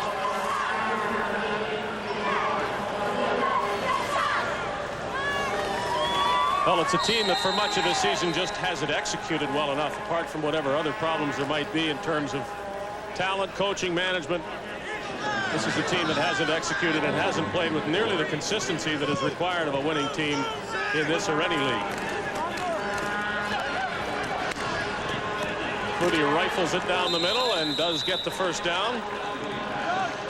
Ray Alexander the catch. Second time he's caught the ball tonight, and he usually gets more than that. Well, you've got to put some heat on the ball when you throw it into the middle of the field. You've got your middle linebacker dropping there, your safety. It's fairly congested, and it's tough sledding for a wide receiver to come in there too, because sure as the sun's going to shine, you're going to take a shot as soon as you catch the ball. Flutie easily away from James Parker, and he'll keep running. Diving near the 25 with another first down. It should be pointed out that it was just about this time in the Ottawa game that the Lions began their comeback, and they were down 41-13 then. They are down 41-17 now. Well, nothing fancy. Flutie just gets an opportunity to look left, and Parker forces him out. Keep that ball on your shoulder till you get to the line of scrimmage. And once again, Alexander down the field, whether it's taking a shot at someone or just screening them, he continues to do a good job away from the football. 17-yard gain by Flutie. Lorenzo Graham dropped one. Laid a hit on a defender, though, and Chris Gaines is suffering the injury. Well, I'll tell you what, that was a heck of a collision, and you're right. He just did the big circle and did his chin strap back up. Gaines is going to stay in, but if he's standing upright, I'm not. Guess he's okay. Or I guess he isn't. No. Thank goodness, I feel better now. Well, they had to tell him to go down on one knee so that the trainers could come in and give him a hand.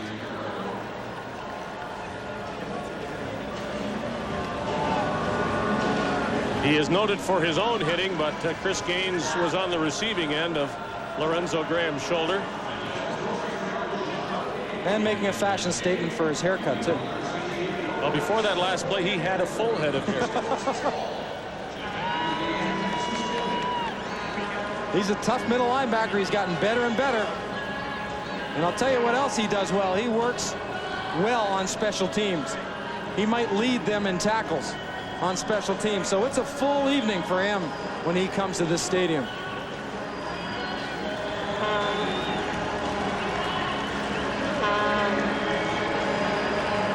He did not have an auspicious debut this season. Didn't play well in the first game and sat out the next one, but has come back to be a pretty important member of this Argo defense. 2nd down and 10.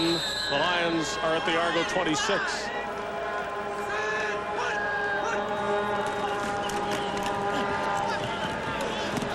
That was batted down, and was it intercepted? No, says the official. Don Moan angry about the call, or about his inability to catch it, if maybe he agrees with the call.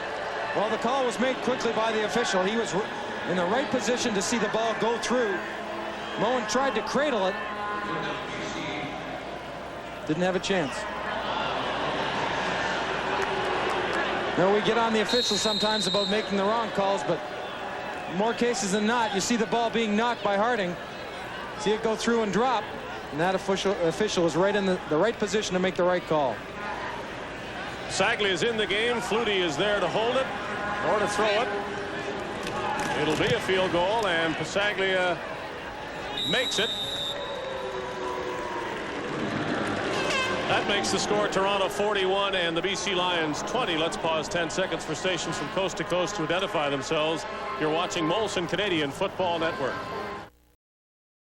Larry Kuharich was severely criticized in Vancouver, if not elsewhere, for trying a field goal with less than 3 minutes to go, down 14 against the Ottawa Roughriders, a field goal which Louis Pasaglia did not make. What do you think about the field goal here, down 24 with 4.5 minutes left in the third quarter? I don't think it's a bad call. No, I don't either. I think this time, at least I believe he made the right decision. You can question the last one in Ottawa. It's easy now, but right now those 3 points can be important if they keep playing well. No, don't stand on it there. Sorry. You gotta go that way.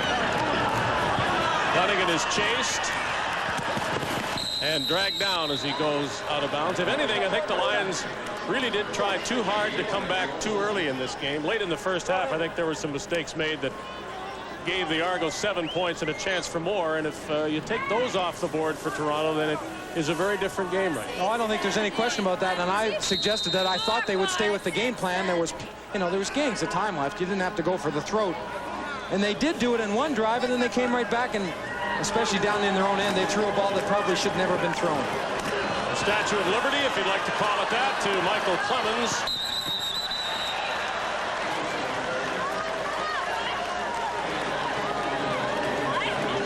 The Lion pass rusher is lying on the ground, injured after this play.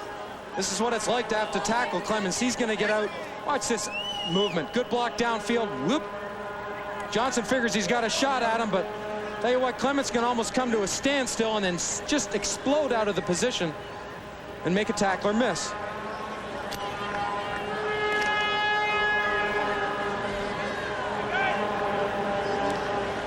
Dietrich Wise is the injured Lion.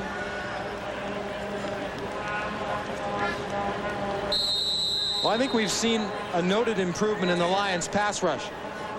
Also, I think I've noticed that the Lions front four have pursued and run better this game than I've seen them all year. Get after quarterbacks and running backs and stay after them. Dunnigan threw it over the head of Randy Marriott, covered by Chris Major.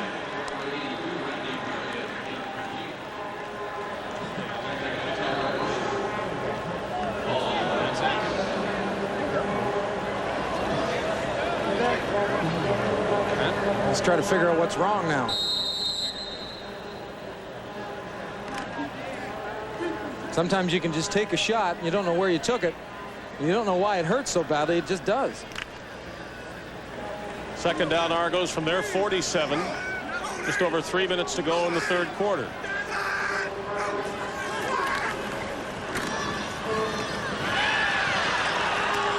Andrew Murray again, but if he'd gone straight ahead instead of across the field, he'd have had a first down, and in this case, he doesn't. Well, the ideal scenario for a quarterback when he drops back is to have between 3 and 4 seconds, and our pocket watch indicates the kind of time Matt Dunnigan has taken. He threw the ball more quickly, but you can still see that offensive line did a good job of giving him protection, and the catch by Murray is going to be very close, about a yard close, but not close enough to make Don Matthews gamble.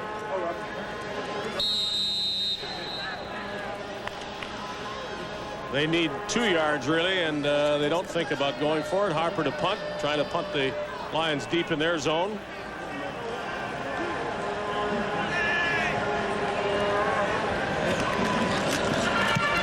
Nice punt by Harper. Hangs up there a long time for Holland, and Brazeley's got him. Well, it gives me great pleasure to announce that our executive producer, John Shannon, and his wife, Mickey, had their first baby Wednesday night at 1 a.m. Mickey gave birth to an 8-pound, 6-ounce baby boy by the name of Jake. And from all of us at CFN and our families, we wish Mickey, John, and their new son, Jake, all the best.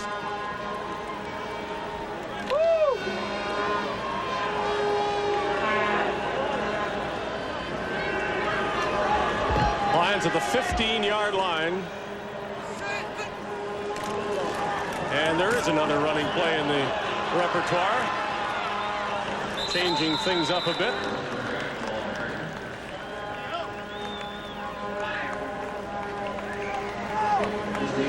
Well, when you're used to coming upfield all the time and getting after a quarterback that's going to throw the ball, you can find some pretty good holes on either a draw or a delay play, as Graham did. Now Flutie's throwing. Sidelines, and Ray Alexander is there again with Ed Berry right near him, and Berry will be slow to get up. Well, I've spoke about Alexander's ability to catch the ball, but as impressed as I am with those qualities as he's shown everyone, I really like the way he gets involved in the play downfield. When he gets a chance to lay a lick on somebody, he does exactly that. And we've seen that he doesn't care how big you are. Stuman in Ottawa, Van Bellingham here this evening. Well, he takes his shots and likes doing it too. How about an afternoon game? You're looking forward to this one? I think we all are. Edmonton at Calgary on Labor Day. The tradition continues. The Stampeders hope only in the fact that they're meeting Edmonton. They would like to reverse many of the recent results. The Eskimos have won the last 8 games played between the teams. Flutie keeps himself and goes to the 45. Well, from that gone formation where there aren't any running backs, the only person he can hand the ball off to is himself, and what he does is just a quick sneak over the right side. Groenewegen, Mills, and Sinclair open that gap, that same gap that is there right now. Willis, and he's got it past midfield. I think the Lions' aim right now is to score on this drive, no matter how long it takes. And then with most of the fourth quarter left, they'd be 14 points down, and you can't say that's a lock for the Argos. No, and you notice Flutie seems to a lot more comfortable right now.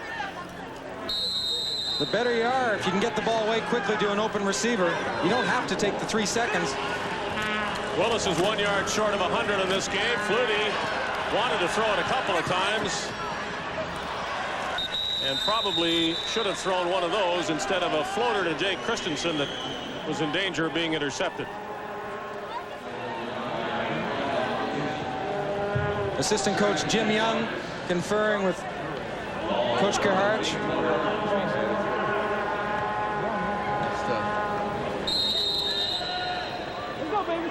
A yard inside Toronto's territory. It's second down for the BC Lions. 2nd and 10. And this might be the final play of the third quarter. It most certainly will be now.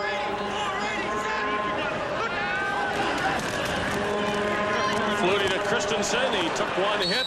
Doesn't nearly have the yardage necessary for a first down. Wonder what the Lions will do on third down when the fourth quarter begins. After 3, it's the Argos leading by 3 touchdowns.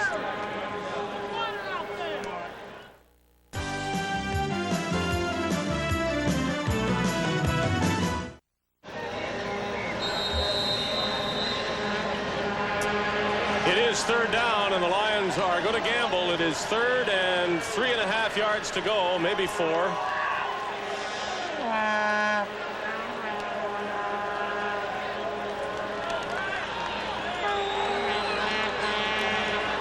Willis, and he's the safest bet tonight. He makes the catch for the first down out at the 37. The Lions complaining about some rough treatment on Larry Willis by Ed Berry. Pretty well executed. Flutie's going to come out on the run, and he's smoking. He gets a good block out front, but there's the move right there. Great move by Willis, selling the inside cut to Ed Berry. Berry turns and shoulders to go with him, and Willis just sneaky plants and comes back to the outside. Larry Willis has 6 catches. He's over 100 yards now.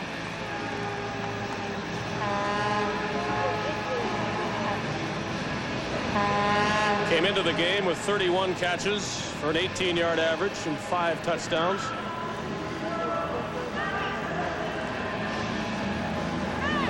Rodney Harding down. Gives the Lions a chance to regroup in the huddle, get a quick breath. Chris Gaines, middle linebacker, you see him coming hard. He goes down, and you see the left leg of Harding get trapped underneath Gaines as he goes down. There, what you get a bunch of bodies in there, 260, 270, and people are flying around pretty good. It's not tough to get a knee caught or tangled or a foot stuck in that turf and have something happen. I like the way Willis runs his long patterns, and I like when I see him run the short ones, the control patterns, as I like to refer to them. To sell something to a defensive back, and a good one in Ed Berry, and then come back in a crucial situation.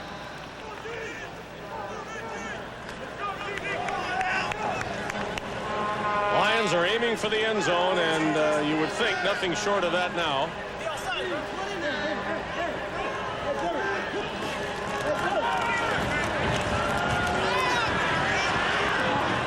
Flutie gets rid of it when he sees Chris Skinner by himself. Skinner falling over the 30-yard line. Might give him the 29, which would leave him within 3 yards of a first down. Well, when you see those linebackers drop back, you see Ford, Gaines, they're not coming, and they're dropping to a zone. So the running back's responsibility to block the back. If they don't come, in this case, he swings out to the wide side, and they're doing that to try to stretch the defense, open it up, and possibly that middle for another receiver to come in and behind a linebacker. Skinner will have to come out of the game, and Jamie Terrace goes in for the BC Lions. 13:55 remaining.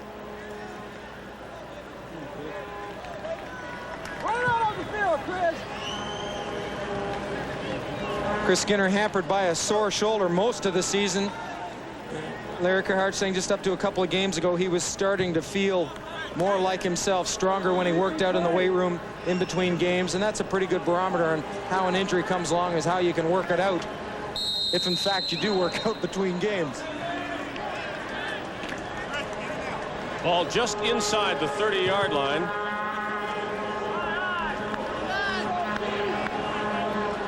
Well, they need a long 2 yards for a first down. Graham will get that to the 25, and the march continues. Well, the one thing this will help if eventually the Lions put it in the end zone is they put a lot of pressure on the Argos defense for the first time this evening.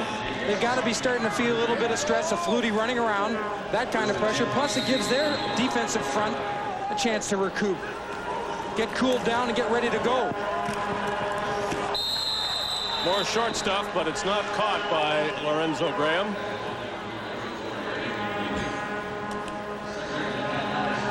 Lions trying to, shall we say, creep back into this game. They had trailed by as many as 28. It's now 21, and they do have a chance here to cut that to 14. And if they do, then we might reasonably say that they are back in the game, though it would still take a lot. Well, if you can creep back into the game and keep your fingers crossed the sidelines that you'll get a break on defense, and the defense can score one for you, or special teams, that's what the ideal situation is. Nice catch over the middle, close to a first down by Ray Alexander. It looks as though he has it without any trouble, and the yardsticks move again. Again, Flutie in his delivery. He's going to roll to one side. Good pass protection, but the ball's a little bit high. Alexander, with his size, can snare it. But again, I still see Flutie, especially going over the middle, releasing the ball a little bit high.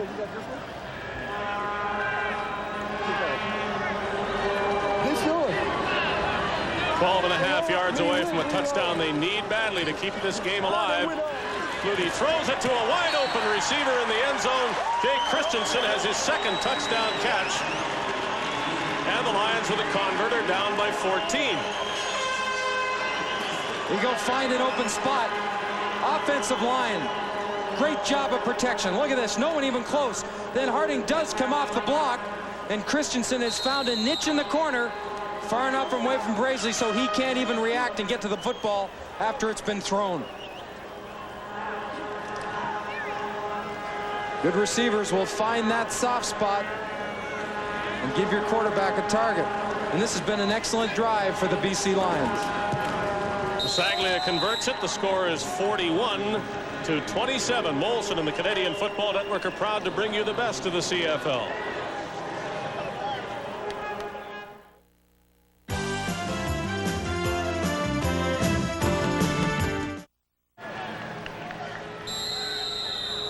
The Argos were up 28 at the half, and that lead has been cut in half by the BC Lions. It's now time to find out what the Argos have in mind to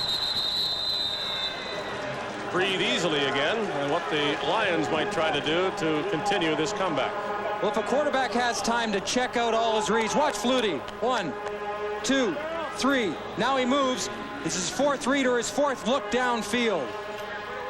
That's one of the keys. If you've got time to stand in there and see what's developing downfield, you got a pretty good chance at completing a pass. And all that drive, they did that, and when he didn't, Flutie turned it into a first down, or at least gave him a chance by running. Dunnigan will run. Midfield, a yard or two short of a first down. Call it a gain of 9, 2nd and 1 from the 55. And Matt Dunnigan, let's say, has not shown any reluctance at all to run on that bad knee tonight. Not one little bit. Tom Matthews said in practice yesterday he felt he was 100% when he ran a sprint out pattern. Didn't throw the ball and took off 30, 40 yards downfield, ran to the sidelines, and was running full tilt. No limp, no drag, nothing. We figured that was a pretty good sign. They threw it on 3rd and 1 earlier tonight. They run it on 2nd and 1 now, and Dunnigan picks up the first down. Oh, he does it because Skemp at right guard, Prunster at tackle, and Coughlin at center opened a gap not only to get him the first down, but to pop through there for about 3 or 4. And keeping the ball on the ground, whether Dunnigan keeps it himself or hands it off, does keep the clock moving, and that's in the Argos' best interest now. Under 11 minutes to go, Toronto leading by 14.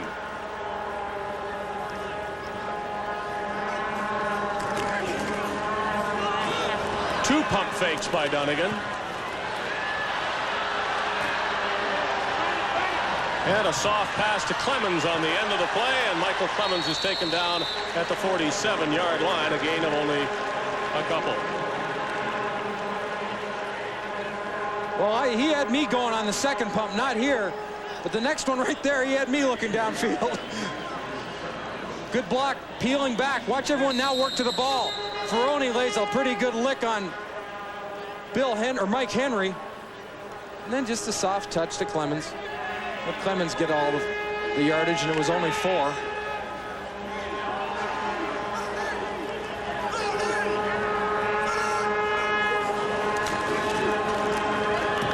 Dunnigan for Smith. He was well covered by Remy Trudel. Darrell Smith has a touchdown pass, but otherwise not his customary big night. Andrew Murray's caught more passes than Darrell Smith or any other Argo receiver for that matter. And Dunnigan departs, leaving things to the punting team.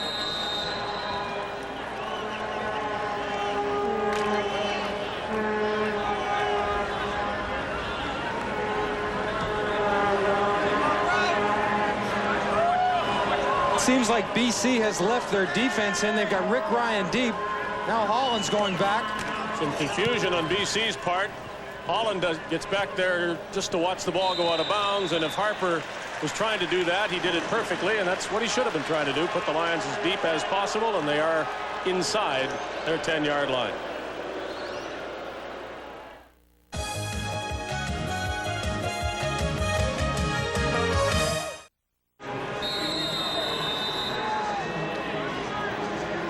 BC Lions would like the ball in better shape, but if you told them at halftime that they'd have a chance to cut the lead to 7 with 9 minutes or so left in the game, they'd say fine, and that's the position they're in right now. Well, Toronto has to be thinking, if they're going to beat us, we're going to make them go an awful long way. A good punt and a good play action right here, but Parker has nothing to do with it. He's set out wide to that strong side, and he makes Flutie not only adjust his throwing position, but because of the adjustment, had to throw the ball low and incomplete.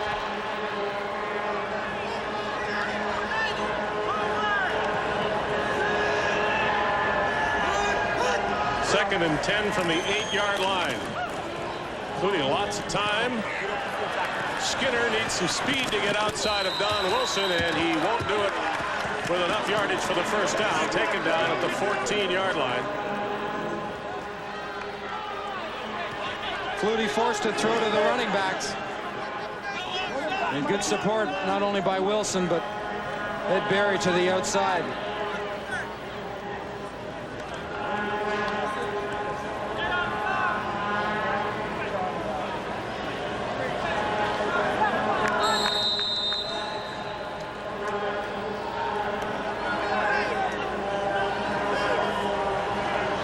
Saglia has made an attempt or a look downfield to throw once from punt formation, but this time is strictly kicking it, and Clemens will give the Argos good field position if they ever get him down.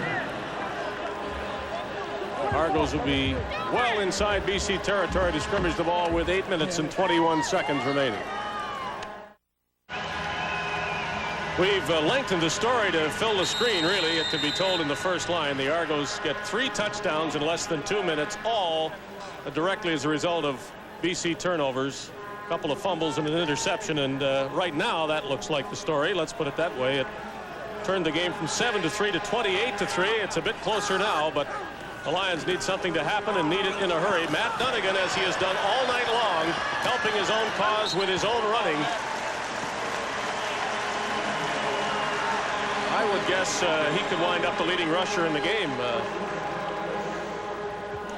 when he takes off, there's no fooling around, and I have this feeling that that was no sprint out. He had sent 4 receivers, including Clemens, to that one far side of the field.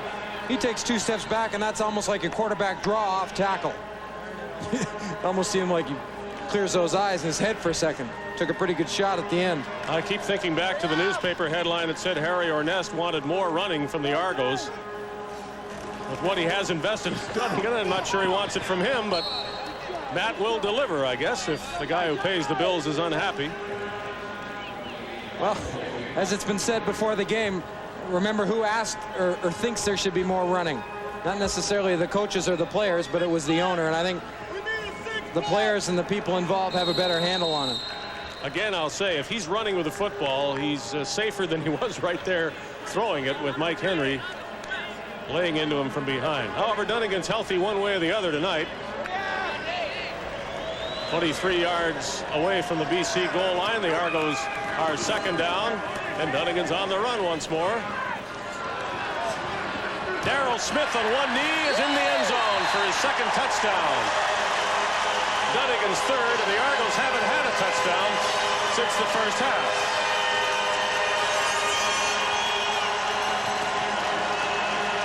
Talk about taking personal protectors out in front of you. Watch the offensive lineman. There goes Skemp and Ferroni. The backs are out there. Clemens. Everyone gets a piece of somebody, and then he just zips the ball in. Have to go down on one knee, but if you're untouched, you just make that quick pivot, and you're in for 6.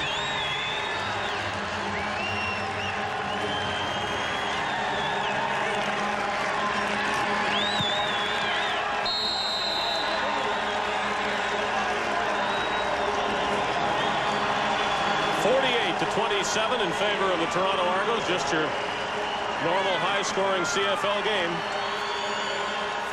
Now he gets in a position to throw back, though. He doesn't try to use his arm and part of his shoulder to throw back against the grain. He's coming out hard, but he does plant and spin his hips and his shoulders around so he can put something on that ball. Yeah, just like that. Well, the Lions have flirted with the idea of a comeback, but it would seem that that touchdown by Darrell Smith has ended any reasonable hope that the Lions are still in this one. And there are Darrell Smith's numbers. He is approaching 1,000 yards as the Argos approach the midway mark of the season. So that's quite a feat.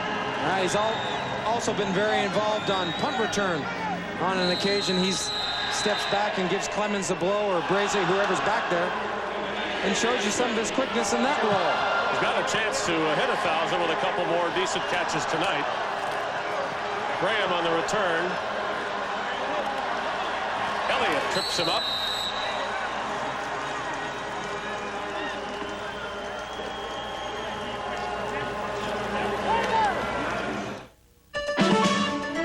CFL Priority Courier Players of the Week. Saskatchewan slotback Ray Elgard is Week 7's offensive player. Elgard hauled in 8 passes for 182 yards and 2 touchdowns in the Riders' convincing victory over Edmonton. Ray Elgard, CFL Priority Courier Offensive Player of the Week. And that reminds us that the Saskatchewan Roughriders seem to have cured their ills of early in the season, have been scoring and moving the ball like a Grey Cup champion should, and they'll try to keep doing that tomorrow against the Winnipeg Blue Bombers. In the traditional Labor Day meeting at Taylor Field, Doug Flutie on the run for all he can get out at the 48-yard line, and he stops the clock, and the Lions have to do a lot of that, gaining yards and stopping the clock as they trail by 21 with just over 6 minutes to go. We spoke earlier about the Lions might have the luxury to be able to pick away. Well, that response by the Argos with Matt Dunnigan hooking up with Darrell Smith, I would say runs that clock down a little bit, and they're going to have to get in the end zone and post haste.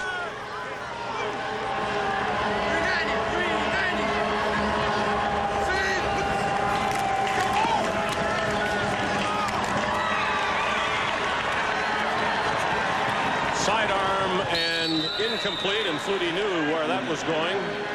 He couldn't find a receiver to throw it to.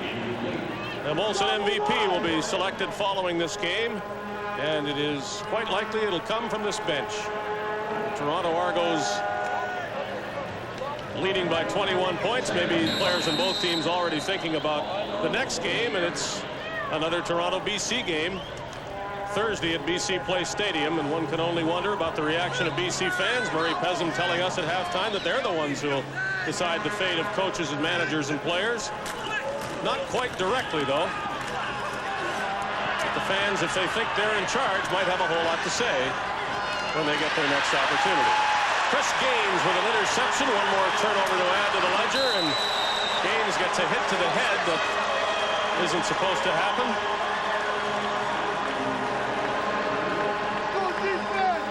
The defensive player has to really hustle and stay with his assignment when a quarterback like Flutie starts to stretch it out. That's Gaines' 4th interception of the year. And I believe again that Flutie could take off right here and run, even though Ford is pursuing, but he stays along that line of scrimmage, trying to get the ball downfield, believing that's the best way to score. Yeah, just a little fullback action here. Drop down, take some shots on, and Larry Clarkson just... The chin strap's supposed to be around the chin, not the nose. It's already working its way up. There was a flag, but not for that. The Argos are back at their 39-yard line. And the turnovers do tell a very important story in this game. Dunnigan to Randy Marriott, who is in the game full-time now. The DI, the designated import to start things, was Randy Marriott. But with Milt Wilson's injury, Marriott has come to full-time use. Well, it's fun to watch Dunnigan having done that pump fake a couple times. Now it's that old pump fake. I know you're going to play off me because you know I'm not going to throw it, so my receiver won't go deep, so I'll throw you the ball.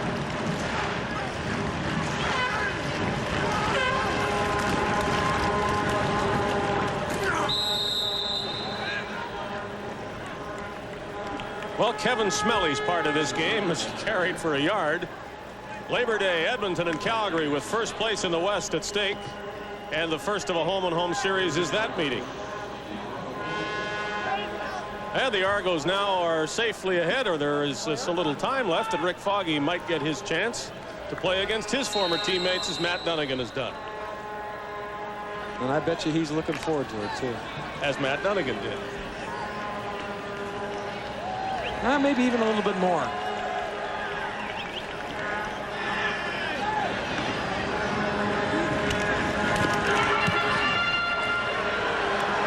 Harper to Robert Holland. And Holland needs some work in this department. Carl Graisley winds up catching it, and there's some fists flying on the end of that play. Another turnover. It will be number 7 to match Braisley's sweater number. 7th BC turnover as the Argos have the ball inside the BC 15, except for the penalty, which is going to be marched off against Toronto.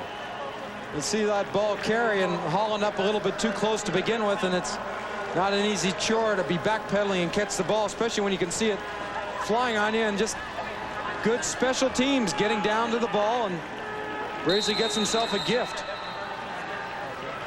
But once again, the injury to Norman Jefferson leaving the Lions somewhat vulnerable in the punt return department. He'd been doing most of them, and he's hurt. Robert Holland getting the call tonight has not been very good. And here is Rick Foggy with a chance for a touchdown. Yes.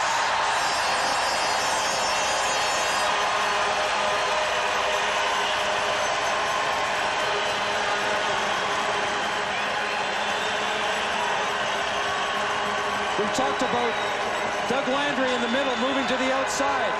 Foggy does this on his own. There's no middle linebacker here, because he's out lined up beside Alondra Johnson ready to blitz. That's just a great play by Ricky Foggy. Well, he made an impact with his play against the Edmonton Eskimos. It was just about all the Argos had to like about that game, as they were beaten somewhat the way they're beating the Lions here tonight.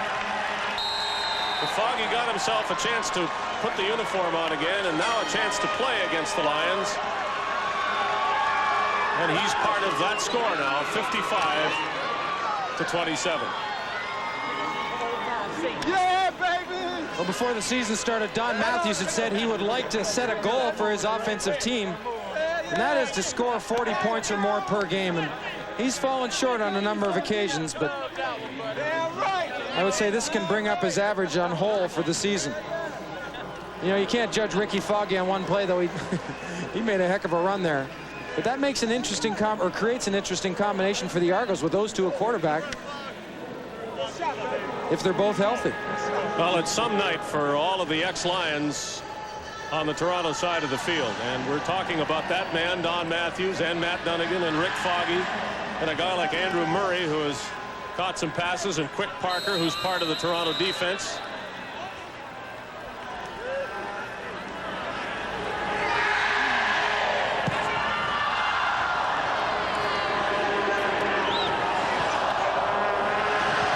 Graham returning for BC. He's taken down short of the 30-yard line with 3:25 to go.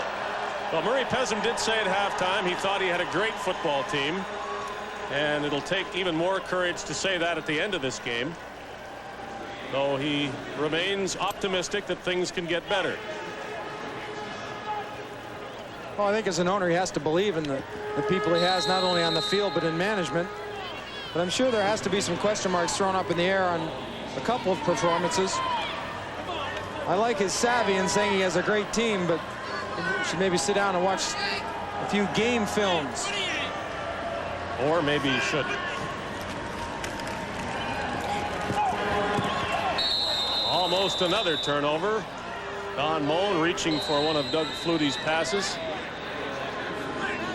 It was a circus atmosphere surrounding the BC team coming into this game, and that didn't help anybody, least of all this man. And it's going to continue when this game is over with.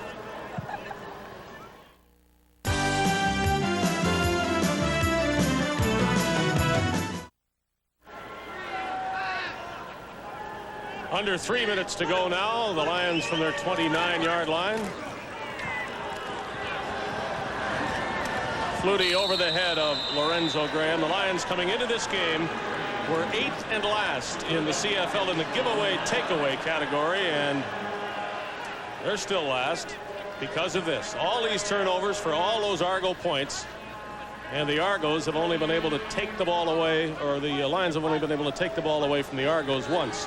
That was very early in the game, and the first pass Dunnigan threw for a 3-0 BC lead. Ancient history now, as the Lions turnovers have basically cost them any chance at all of not only winning this game, but being in this game.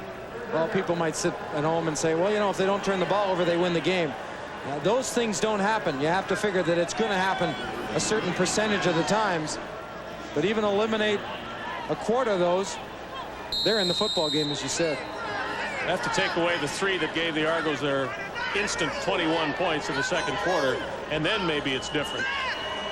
But that really was the most important 2 minutes of this game, without any doubt.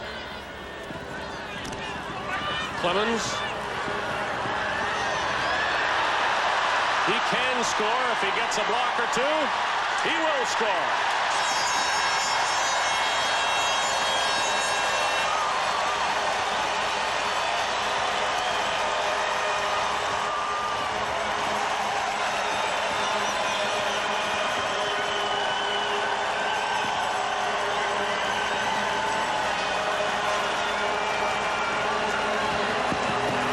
There's a guy who averages 202 yards of total performance, be it kick returns or offense each game. Look how they seem to have him surrounded. They lose contain.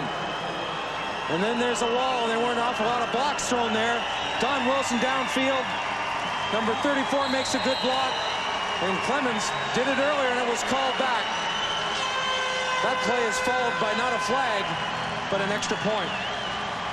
And if Lance Chadwick makes that extra point, it will be the 89th point of this game. And the best statement about the Canadian Football League this season is to say that this is not, at 62-27, the highest scoring game of the year.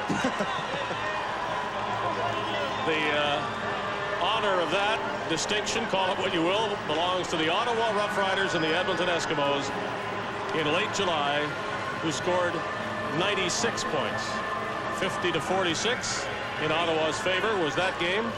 So we still need another touchdown here to equal that total. And don't bet it couldn't happen.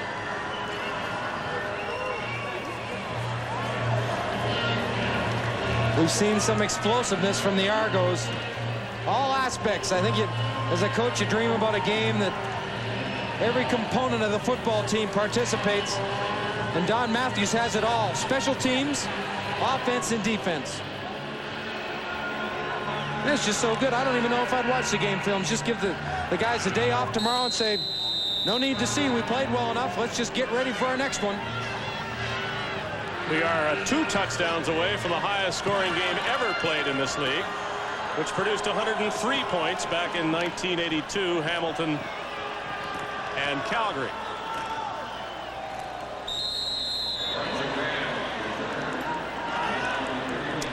We're on the road and heading for Alberta for 2 games that should be dandies. Edmonton at Calgary and then Calgary at Edmonton. Entering this home-and-home series, the Stampeders lead the West by a point over the Eskimos. The Eskimos have won the first meeting of the season by a large margin, and the Stampeders will think of that and a whole lot of other recent losses in recent seasons to the Eskimos. And we'll go into that game.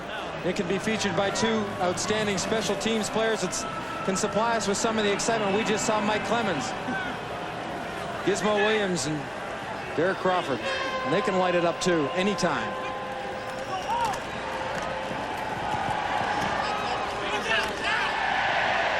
Skinner down at the 50-yard line. Should we be cheering for some more points? How would you like to sit in on the highest scoring game ever? As long as I wasn't at the bottom end of it like the Lions are. Well, the Lions are going for the short stuff that the Argos are quite happy to give them. Graham to the 45-yard line, and at this rate, there can be one more touchdown scored. Though it takes some time to go down the field the way the Lions are. 2:01 to go. Is this on? Is it on? Hi, everybody in BC. What's up, Darryl Wallace? Hey, Put your hand down, boy. What's up, fella? They're not having any fun at all. Flutie for Willis, and he catches it, and Ed Berry turned away and allowed him to. I don't know what Berry was thinking, but he had the coverage and then suddenly went the other way and allowed Willis to grab the ball. And you see Willis walking quite gingerly. I think those pulled abdominal muscles are starting to hurt a lot more than they did at the start of the game. He almost learned to expect this. You're right. You almost think he thought the ball had been thrown and it was thrown the other way.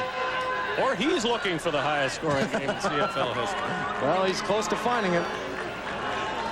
A touchdown equals the second highest scoring game ever, and Flutie could have run in for that touchdown, but instead risks an interception. He could have walked in for a touchdown, but chose to throw it. Well, I wouldn't go that far. He had some hot pursuit by Ford and Gaines, but well, you're right. I could have walked in. No. You are dreaming now. Well, there have been a couple occasions this evening, Dave, that Flutie could have turned upfield and gone for the first down. And I would like to see you run, as a matter of fact.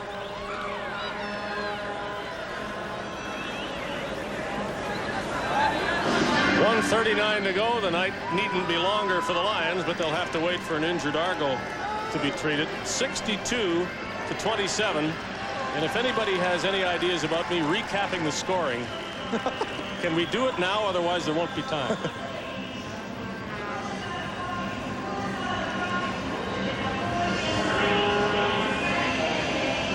And the funny thing is, there wasn't a touchdown until the second quarter.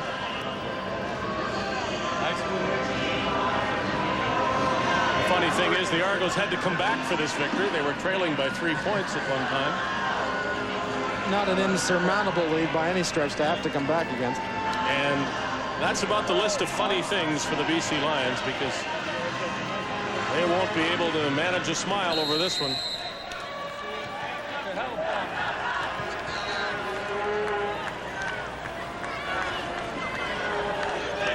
.89 points in the game and counting. With that much time to add to the total.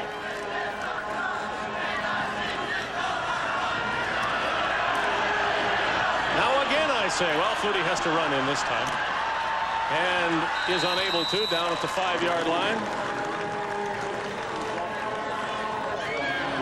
Well, he's covered some ground. You certainly can never underestimate the people that are chasing you. And I think at that time, he makes the right decision. Doesn't try to force it in the end zone, but in hot pursuit, Brazeley and Gaines. It's third down, and they need 5 for a touchdown and 3 for a first down. He's like to look to Christensen in this instance so far. Jay Christensen has 2 touchdown catches. And they take too much time.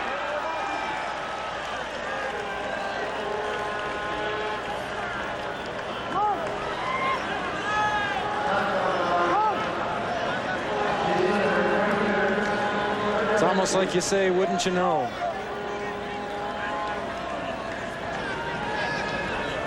That doesn't really mean anything now, but it is a symptom of things that have gone wrong with this BC team.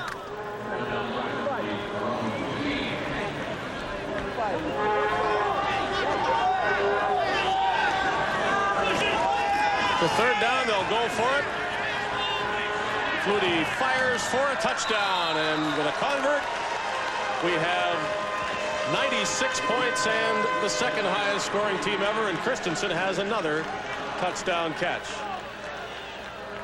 Flutie seems to be and is effective when he gets a chance to get out of the pocket and come towards the line of scrimmage.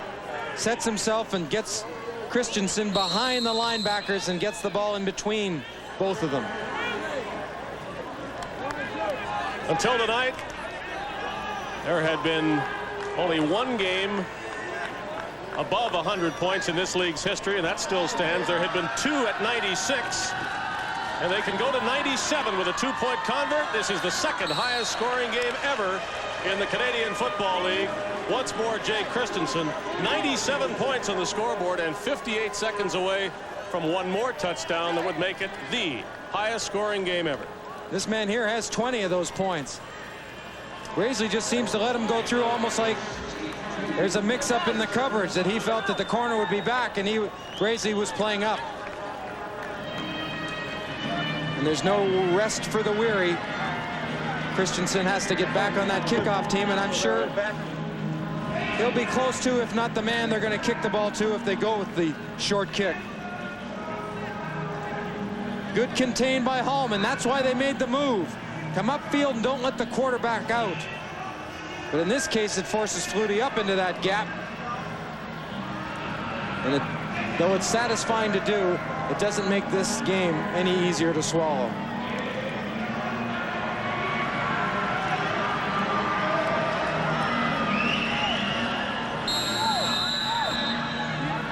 Highest scoring game of this season. There's only been one higher scoring game ever in the CFL. The short kick is predictable, and the Argos recover it, and they have the ball at the 47-yard line. And now, how hard do they try to score one more time and be part of CFL history? Well, I don't know, but if they do, you can bet as they go into the next game that the Lions will remember that, and there'll be somewhat of a get-even time. Mazzotti comes up. They've got what they call the hand team. Andrew Murray, smart play. He doesn't go for the ball. He goes to get in the way and block the people coming downfield. And that allows the man behind him to catch the ball. Well, it's the closest thing to suspense we've had tonight. Will the Argos try to score? And if they do, will they be able to? And will we have the highest scoring game ever? Here it is. Murray put it in the record book.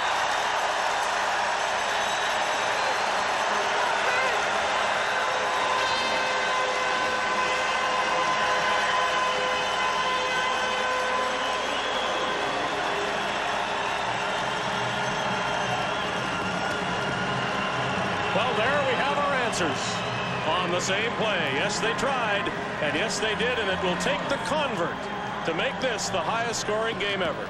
And it gets us there with two old Lions. Foggy runs to his left and puts a heck of a pass out for Andrew Murray to run to. Great play.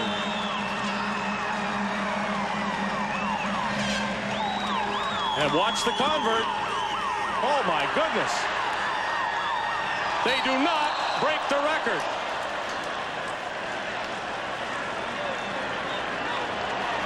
But there's still 46 seconds left. I'll talk about spoiling my evening. Was the snap high, or was this intended? No, that was intended. You saw Chomick come through and try to pull the defense in tight, and Dunnigan came out of that crouch that he's in to pin the ball. Hallman was running. He comes in as a tight end for blocking power, and all he does is slam down and release. But Hallman doesn't have the same skills as an Andrew Murray. Look at that hand. Murray's got his hand taped like a lineman. It's got that brace, aluminum brace there.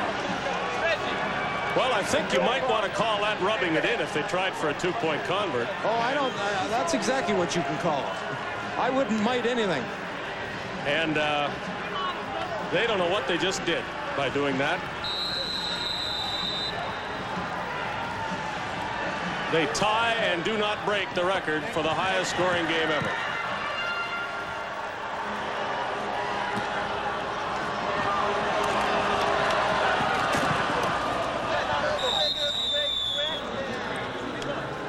Hey, what's up?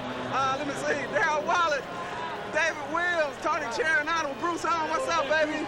Hey, yeah, hi, Vancouver. How y'all doing? I'm loving this to you. What's up, Paul?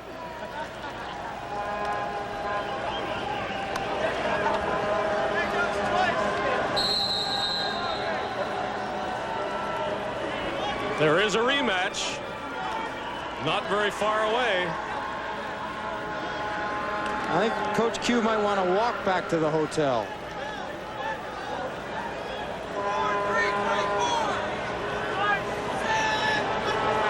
Well, the Lions now have a chance to score some points. Graham drops the ball.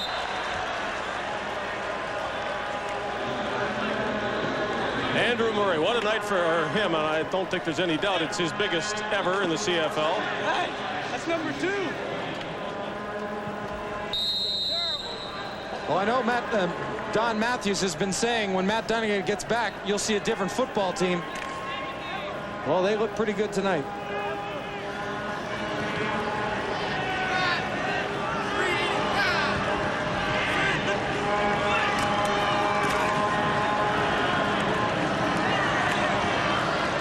Flutie throws incomplete. Barry is covering Willis. 27 seconds left. Willis is having a tough time even moving and running his patterns with his stomach. He's got to be one sore receiver.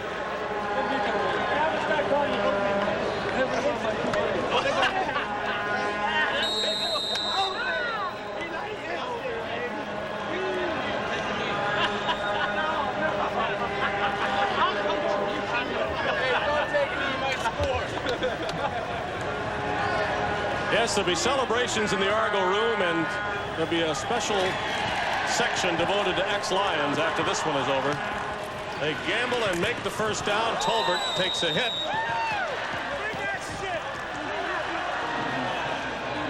So there you have it.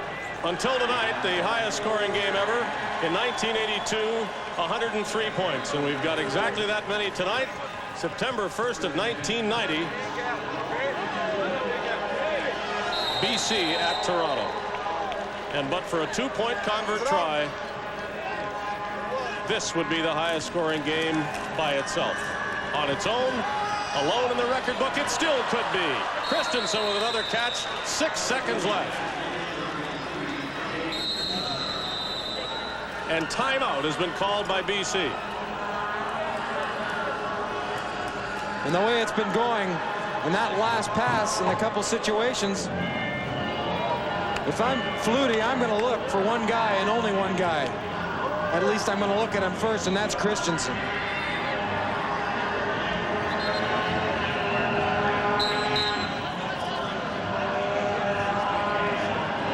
Three touchdowns and a two-point conversion reception for Jay Christensen. While Andrew Murray remembers this game, so might Jay Christensen for somewhat different reasons, at least as far as the outcome goes. Well, here's our last shot at history.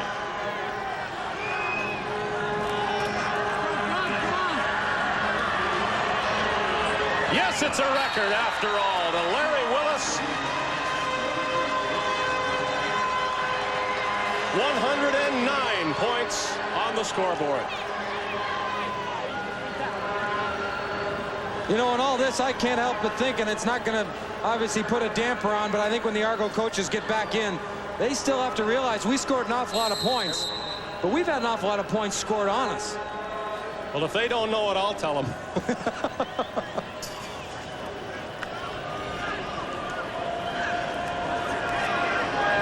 And the Lions will try to make it even higher in the total.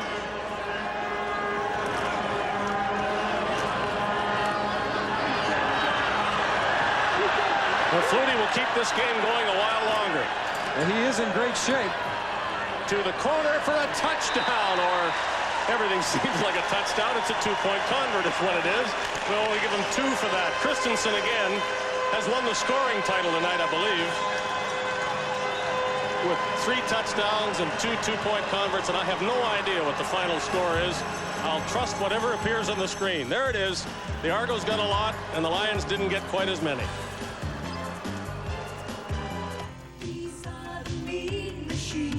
Watch closely now and you will see they can hurt you,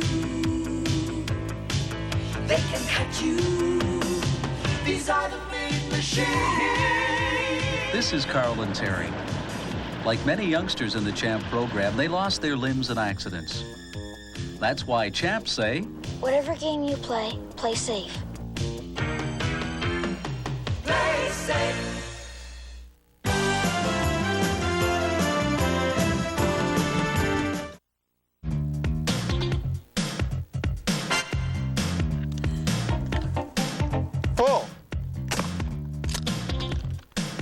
Hi, I'm Ray McCready of the Edmonton Eskimos. Join us Monday, September 3rd for the Labor Day Showdown when we take aim at the Calgary Stampeders here on CFN.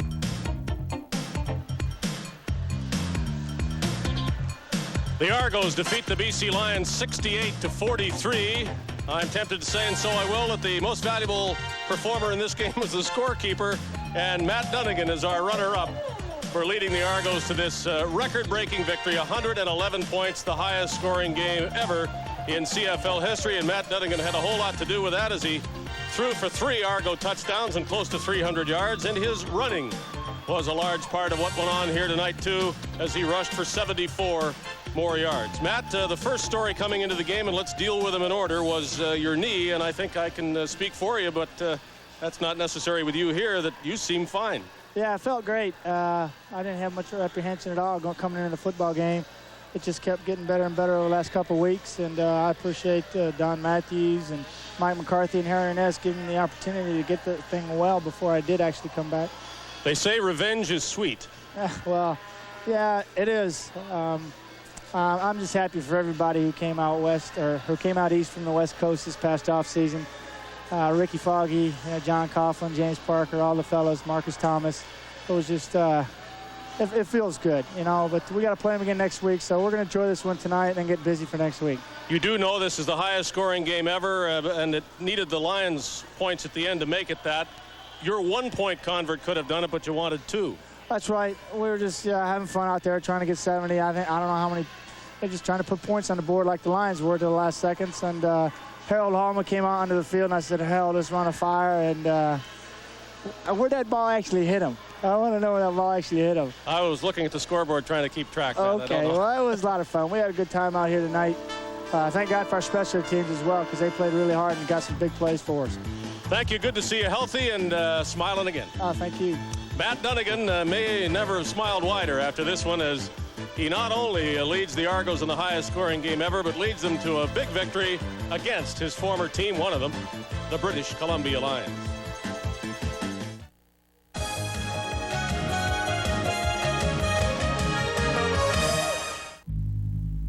The way I figure it, it's simple.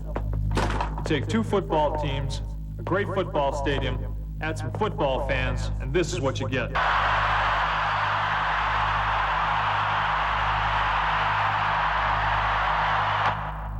The Eskimos will be there, and we'd like you to be there too. Get a ticket. Come and watch us play. Friday, September 7th at Commonwealth Stadium, the Eskimos will once again host the Calgary Stampeders. Call 429-ESKS for tickets.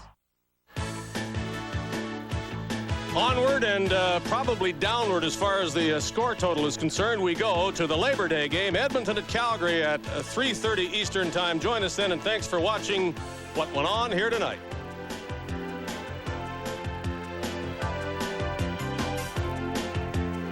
This program is protected by copyright. Any reproduction in whole or in part without the written permission of Molestar Communications is prohibited.